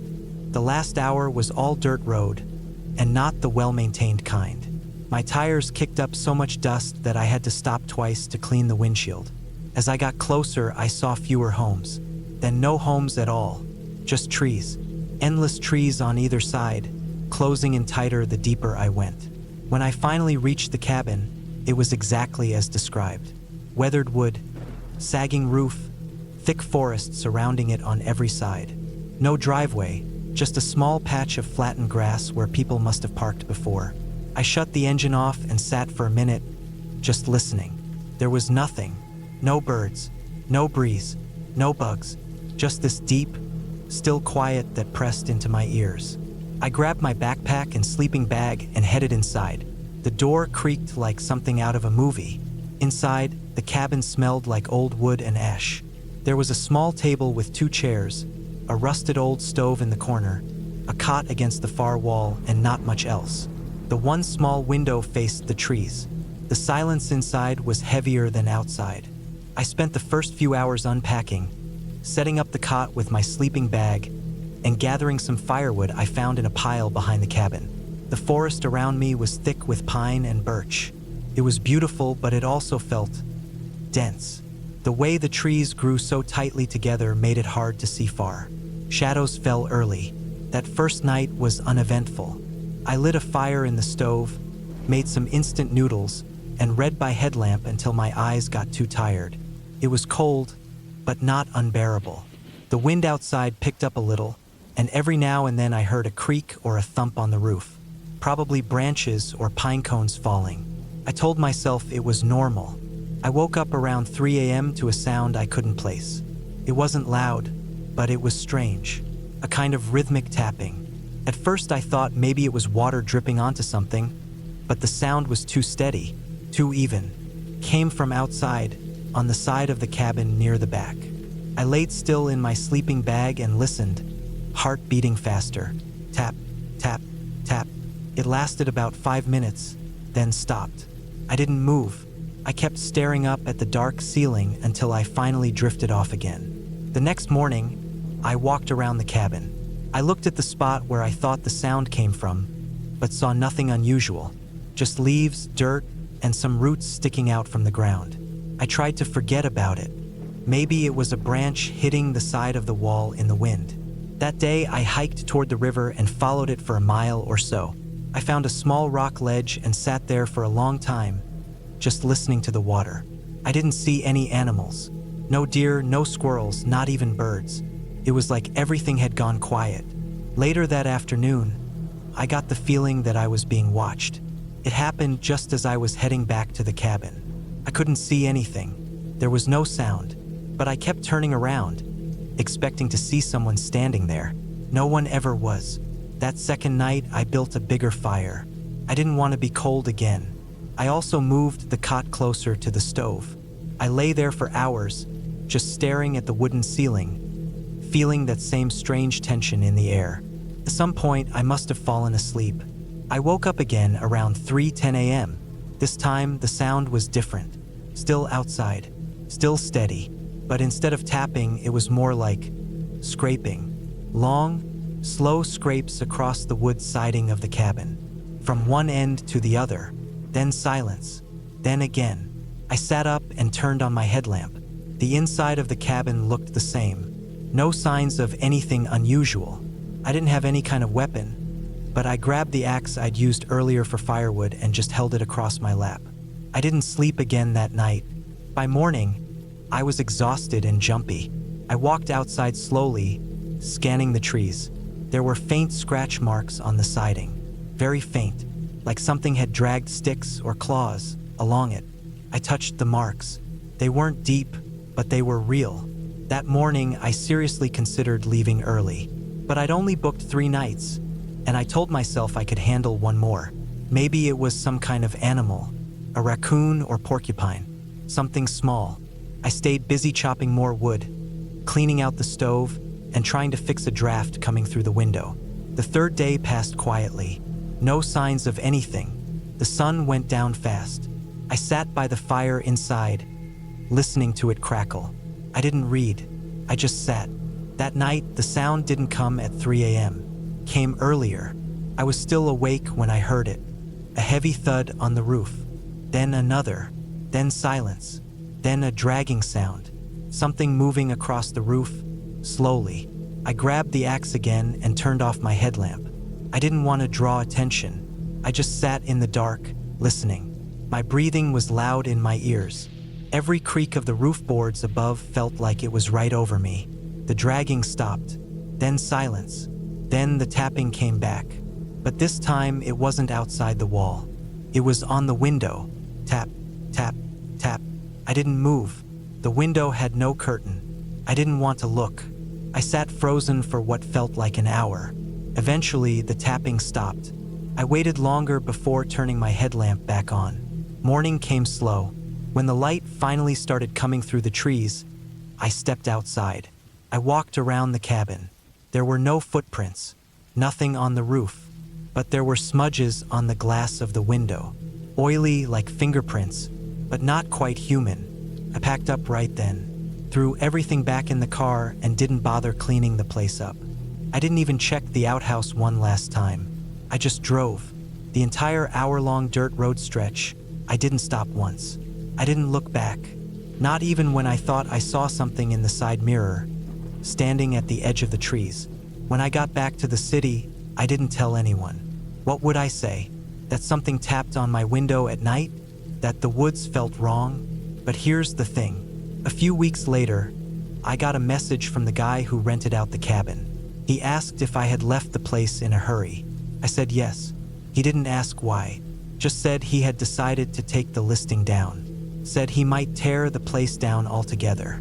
He mentioned something about strange damage to the roof, like deep scratches, long ones, like claws. I didn't reply. I still think about it sometimes. Not what it was. I'll never know what it was. But I keep thinking about that moment I sat in the dark, holding my breath, while something tapped on the glass. That was the moment I stopped wanting to be alone.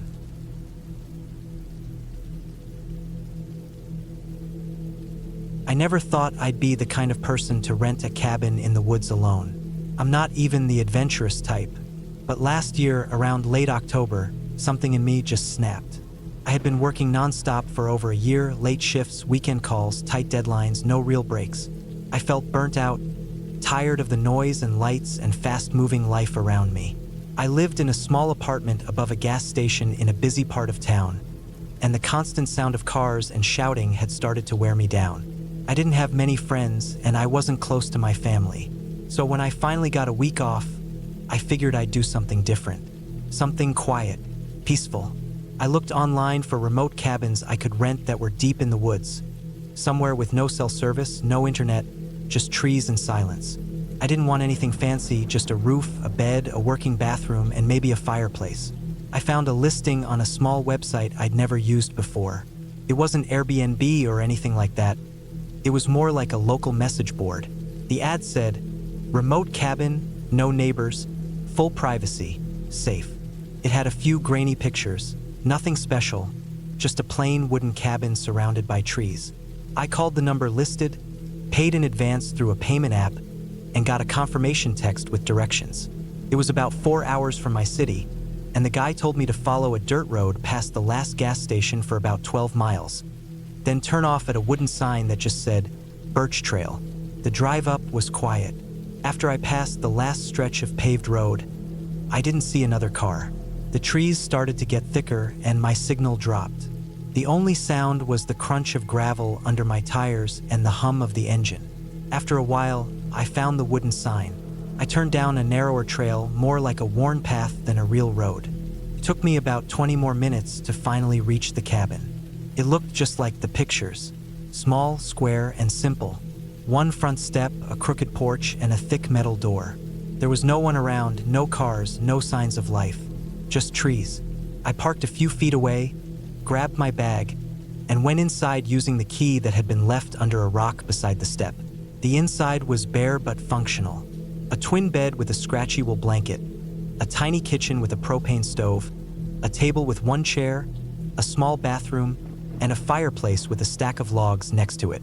The windows had no curtains, but I wasn't worried. There was nothing but woods all around.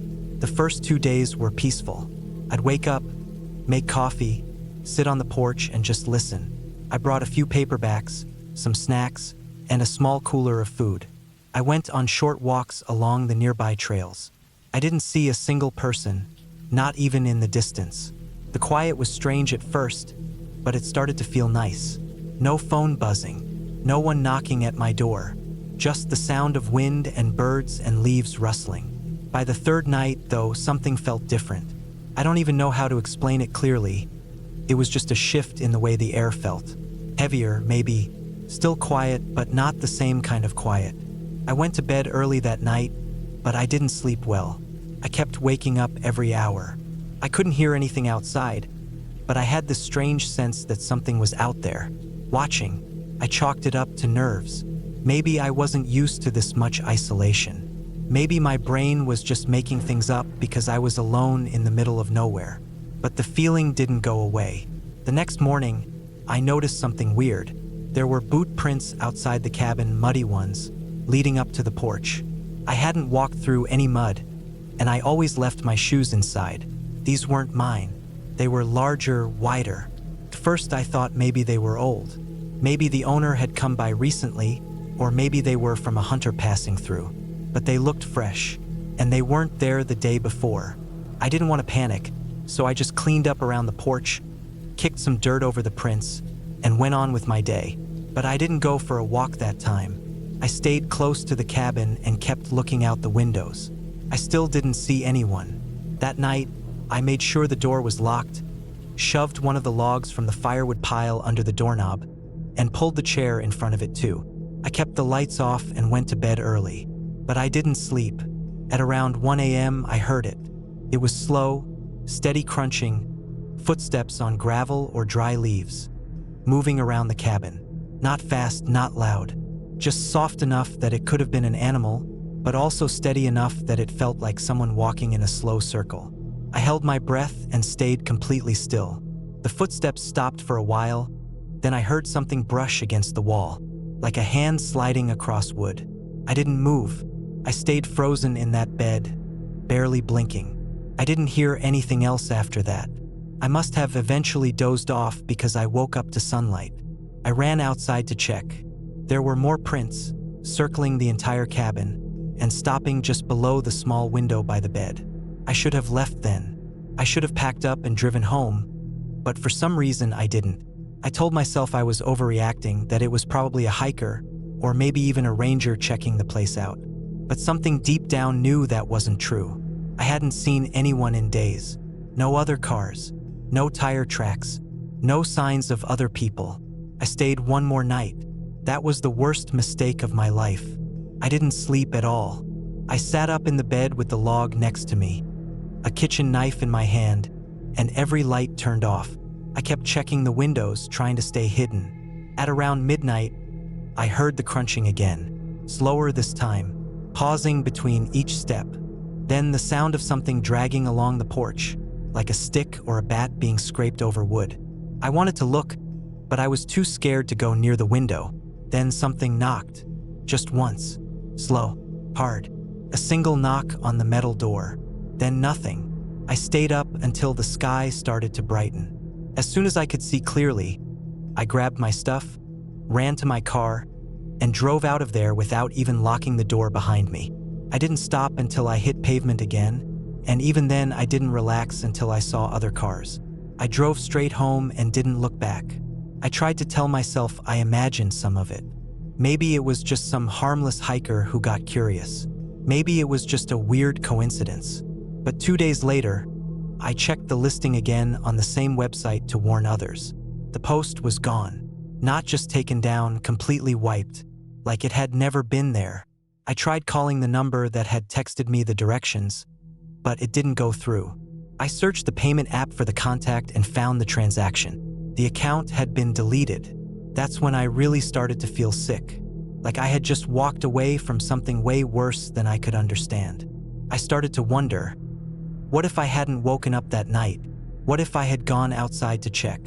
What if I had stayed one more night? Weeks passed. I tried to forget about it, but I still couldn't sleep without checking all the windows and doors 3 or 4 times. I moved apartments. I installed security cameras. I even kept a bat beside my bed for a while. I never went on another trip alone, and I never looked for cabins again.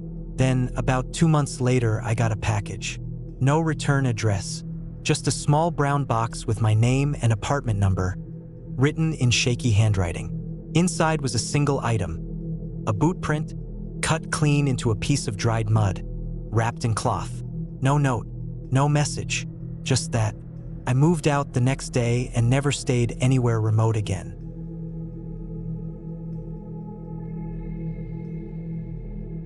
Started as a way to clear my head. I'd had a rough few months, work stress piling up, barely sleeping, always on edge. I was getting headaches from just staring at screens all day, and my apartment in the city felt like it was closing in on me.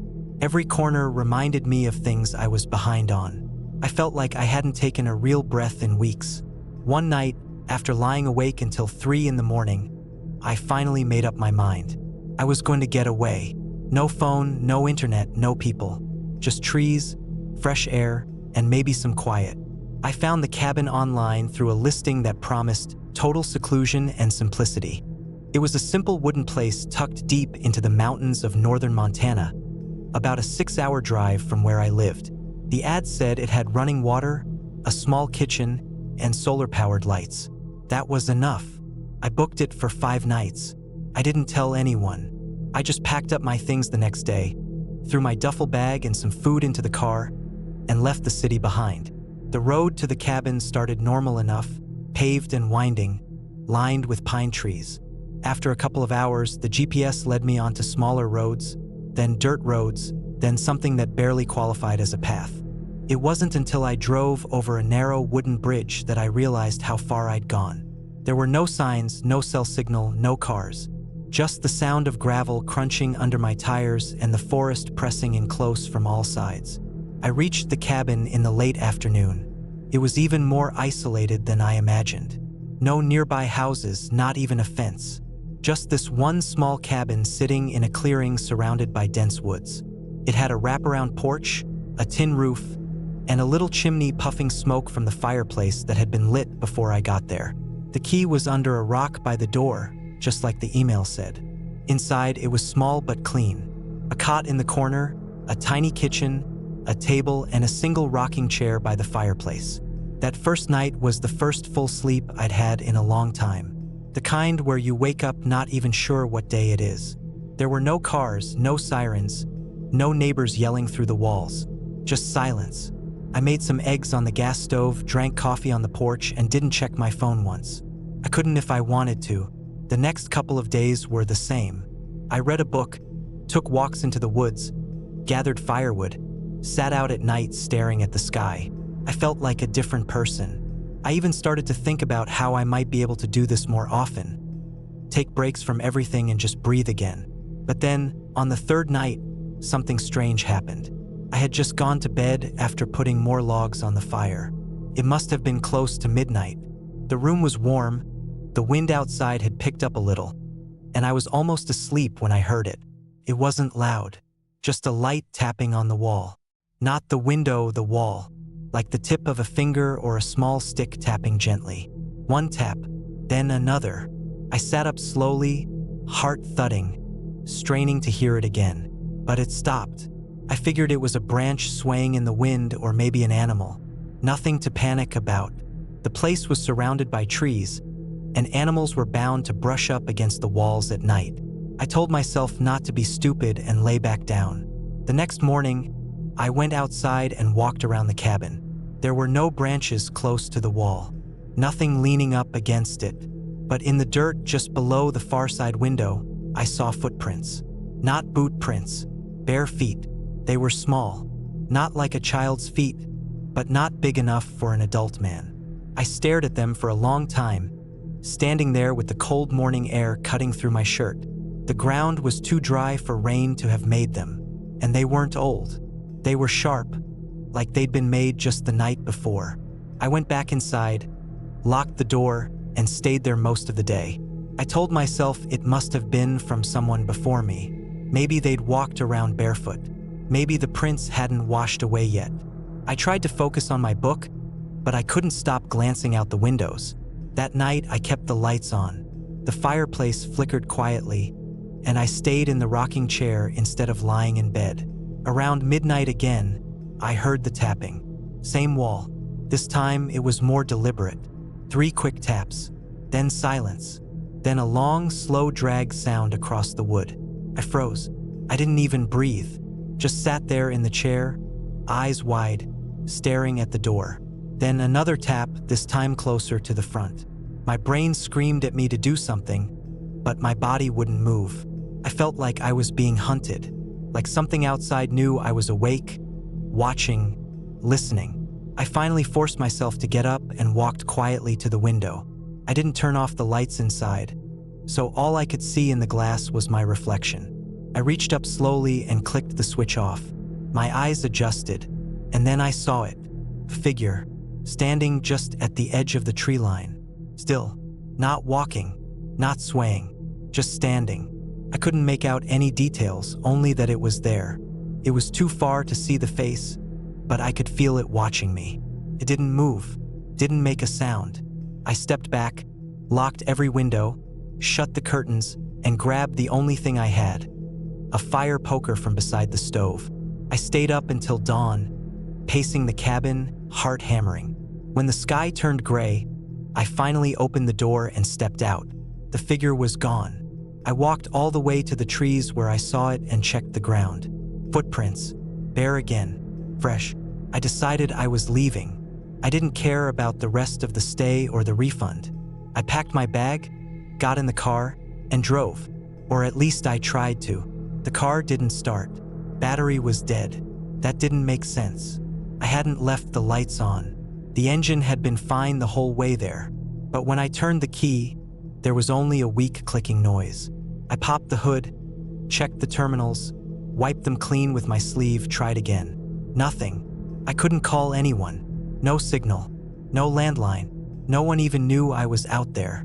I sat in the car for a long time trying to calm down. I figured I had food, water, and shelter. If I could just hold out for a day, I'd hike back down the road and find help. The way back was long, but I'd made notes while driving in. I remembered the turns. That night was worse. I moved the table in front of the door, took the fire poker to bed with me, and barely slept. Around 2 a.m., I heard something drag across the roof. Slow, back and forth. Then a thud. Not loud, but it shook the cabin a little. I sat up and stared at the ceiling. Another thud. Then tapping again, this time on the window behind the curtain. I didn't move. I didn't even breathe. I just stared at the wall until the tapping stopped. In the morning, I found scratch marks on the window frame. Long and uneven, like someone had dragged something sharp across the wood. The prints were back too, this time circling the cabin. That was it. I wasn't staying another night. I packed food, water, and the knife from the kitchen into a bag and started walking. I walked fast. The road was long and rough, and the sun was beating down hard. I kept glancing over my shoulder, sure I'd see someone behind me. I didn't, but I couldn't shake the feeling I was being followed. I walked for hours. Then I heard something behind me. Footsteps. I turned fast, heart racing. Nothing there. I picked up my pace. Then I heard it again. Just a few steps, then silence. I ran. I didn't care about rocks or dirt or tree branches. I ran until I saw the wooden bridge, then crossed it and kept going until I found the first paved road. An old man in a pickup found me walking and drove me to a ranger station about 15 miles down the road. I told them I'd gotten lost while hiking, didn't mention the cabin or the figure or the prints. I didn't want to sound crazy. A week later, I checked the listing. It was gone, like it had never existed. I even tried searching the coordinates I wrote down. Nothing came up. The GPS didn't recognize the road I took. It was like the whole thing had been erased. I still don't know who or what was out there. A hermit? A hunter? Someone who didn't want me there? I'll never go back to find out. But I remember the way those bare feet looked in the dirt. Too clean, too perfect, like they'd just been made, like someone had been waiting. And I still wake up sometimes, heart pounding. Sure, I'll hear tapping on my wall, but I never stay asleep long enough to find out.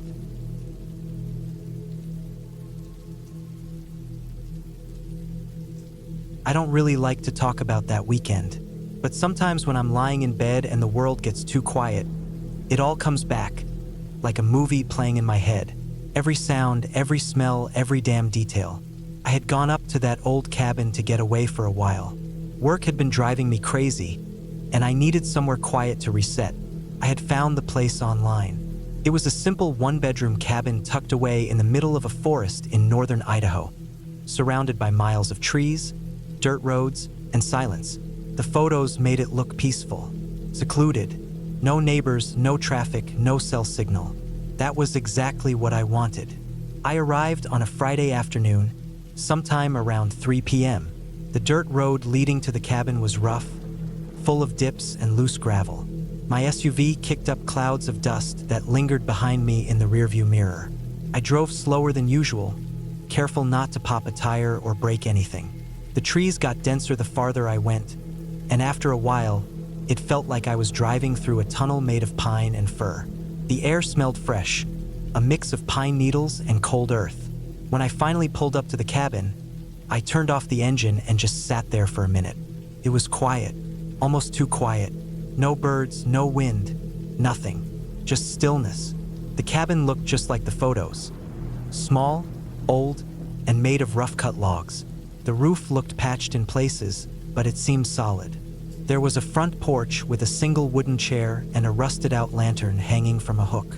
I unpacked my gear, a duffel bag with clothes, some canned food, a cooler with drinks, and my old hiking backpack that I hadn't used in years. Inside the cabin was even simpler than outside. One room with a bed, a small kitchen area, and a wood stove. A door in the back led to a bathroom with a compost toilet and a sink that pumped cold water. No electricity, just a few battery-powered lamps and a solar panel on the roof that powered a small radio and a single overhead light. There was a little window above the bed that looked out into the woods. I spent the first evening settling in, unpacking, and trying to relax. I cooked some canned chili on a propane stove, lit a few candles, and listened to the forest. It had started to grow dark outside, and the shadows in the trees got longer. Still no wind, still no animals, just dead quiet. I slept early that night. I figured I was just tired from the long drive. Around 1 a.m., I woke up suddenly, not from a sound. Just woke up, like something had yanked me out of sleep. I sat up in the bed and looked around. The cabin was pitch black. The candle had burned out. I felt for my flashlight on the side table and turned it on. The beam lit up the room, and I didn't see anything out of place. I got up to use the bathroom and noticed that the window above the bed was cracked open slightly. I hadn't opened it. I didn't think much of it then, just figured maybe I missed it when I checked the place out. The next day, I woke up late. I made some coffee using the camp stove and ate a granola bar. Then I decided to explore the woods a little. I had brought my hiking boots and a trail map I printed from online. According to the map, there was a shallow creek about 2 miles from the cabin. I wanted to see it. I followed the trail, which was more overgrown than I expected. Branches scratched at my arms and legs as I walked. The sun was up, but everything felt dim. The trees were so thick that barely any sunlight made it to the ground. It felt like early evening even though it was only 11 a.m. After about 45 minutes, I reached the creek. It was narrow with clear water running over smooth stones.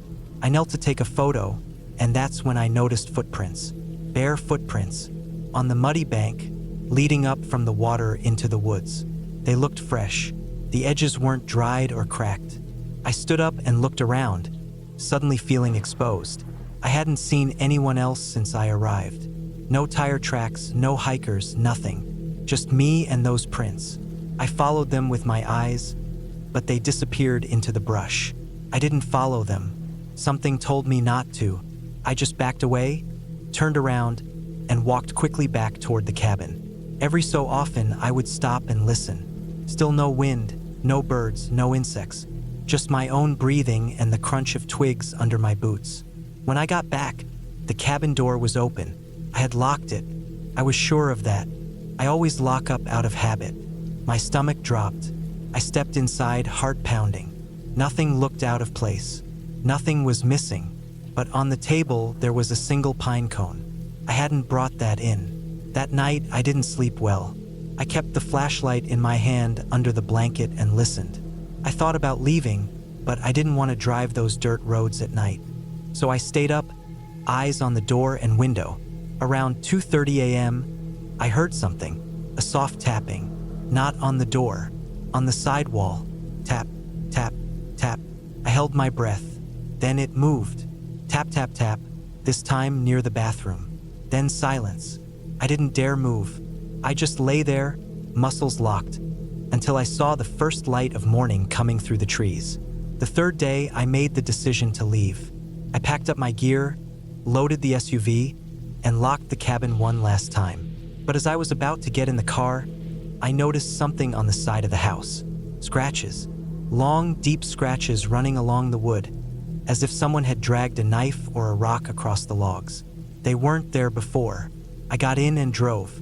I didn't stop, didn't look in the mirror, just kept going until I hit pavement and finally got a signal.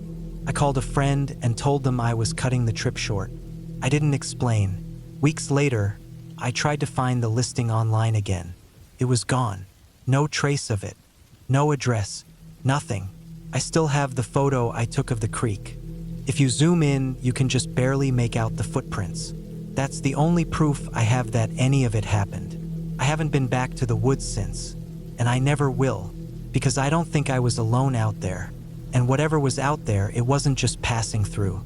It was watching, waiting, and it didn't want me there. That weekend didn't end with a scream or a fight or a final confrontation. It ended with me driving away, fast, never turning back, and living with the memory that someone, was out there, in the quiet, in the dark, where no one could hear me if I screamed. That kind of fear doesn't leave you. You carry it. It gets into your skin, into your bones. Even now, in the safety of my home, I still check the locks twice. I still avoid looking out the windows when it's dark. Because out there, deep in the woods, there was something that didn't need to speak, didn't need to chase. Just waited and watched and left its mark. Pine cone, bare footprints, scratches on the wall, and silence. That's how it ended. I left, but the fear never did.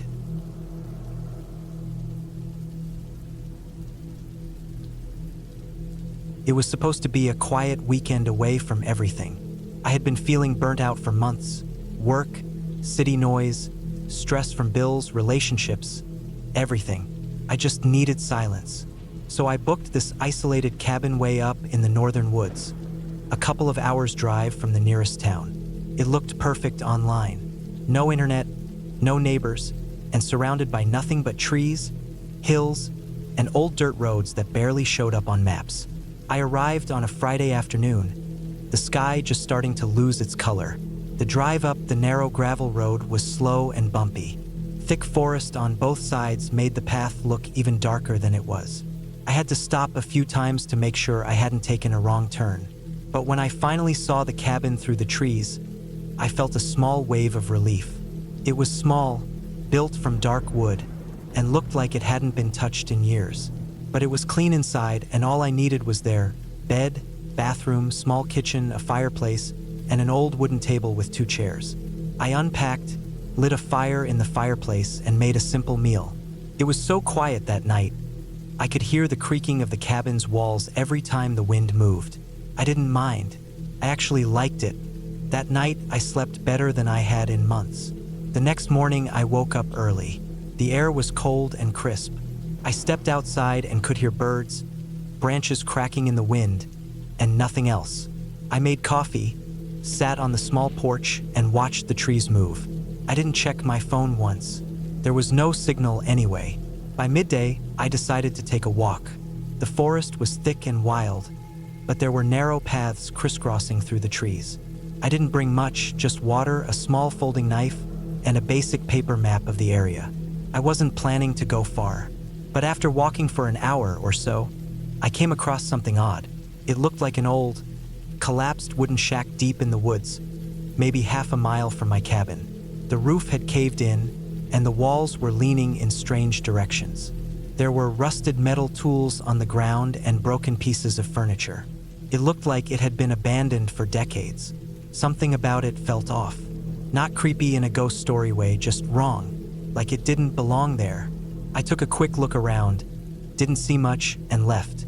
I didn't want to hang around, but that night I couldn't sleep. I kept thinking about the shack. Not because I was scared, but because I felt like it didn't make sense. I had researched the area before I came. There was no record of old homes or structures here, just parkland and forest. But maybe it was just something that never got documented. The next day I went back. I followed the same trail, but it was harder to find this time. I was sure I had taken the same turns, but I ended up walking in circles for a while. I even marked a tree with my knife so I could backtrack. Eventually, I found the shack again, but it looked even more broken than before. One of the walls had completely collapsed. It didn't make sense. How could it fall apart more in one day with no storm? No heavy wind? I stepped inside this time. It smelled of old wood and mold. There was a table still standing in one corner, legs uneven and ready to fall. On the floor was a rusted metal box. I kicked it open. Inside were torn papers, too damaged to read, and a small hunting knife. The knife looked newer than everything else. Less rust, sharper edge. I picked it up, turned it over, and put it in my pocket. Then I left. That night, things got worse. I was lying in bed around midnight when I heard something outside. It wasn't an animal. I've spent time in the woods before. I know the sound of animals moving. This was heavier, measured footsteps on the porch. Then a pause. Then more footsteps, this time walking around the cabin. I stayed still. I didn't have a gun, only the knife from the shack.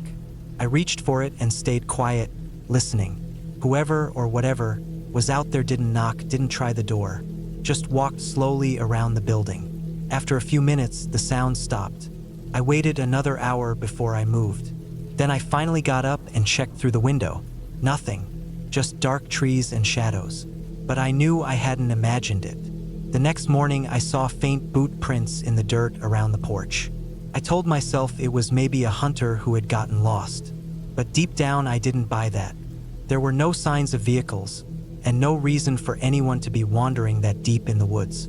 I considered leaving, but I didn't want to panic over nothing. Still, I didn't sleep well again. Every night after that, I'd hear small sounds. Sometimes it was footsteps. Other times it sounded like soft knocking on the walls. But when I looked out the window, there was never anything there. It felt like someone was watching. Not just at night, even during the day, I'd get this sense that something was just beyond the trees. I stopped going on walks. I kept the knife in my hand most of the time. On the fourth night, everything came to a head. I had just turned off the lantern and gotten into bed. The fire was low. The room was dark. That's when I heard the front door rattle. Not just creak, shake, like someone was trying to force it open but not fully committing. I sat up, heart pounding. I didn't move. The noise stopped. Then came tapping on the windows, one by one, like someone walking around the cabin tapping each pane with their fingers. I stayed completely still, knife tight in my hand. The tapping stopped after a few minutes. I waited another hour before I dared to move. I lit the lantern, grabbed my coat, and sat in the center of the room until daylight. I didn't hear anything else. When the sun came up, I stepped outside, and again, nothing. No prints, no signs. But that was it for me. I packed everything as fast as I could, loaded my car, and drove down the gravel road.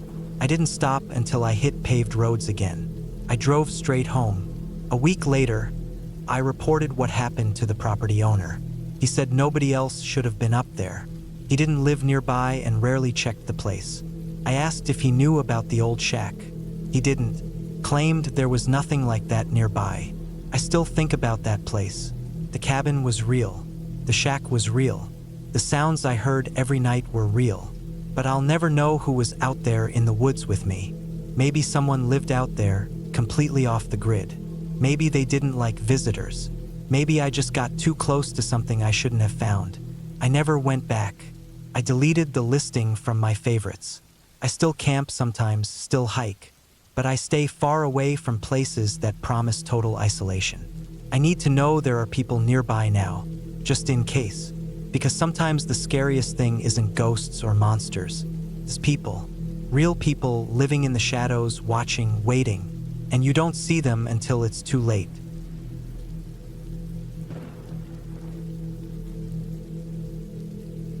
I was burned out from work, tired of staring at screens and sitting in traffic.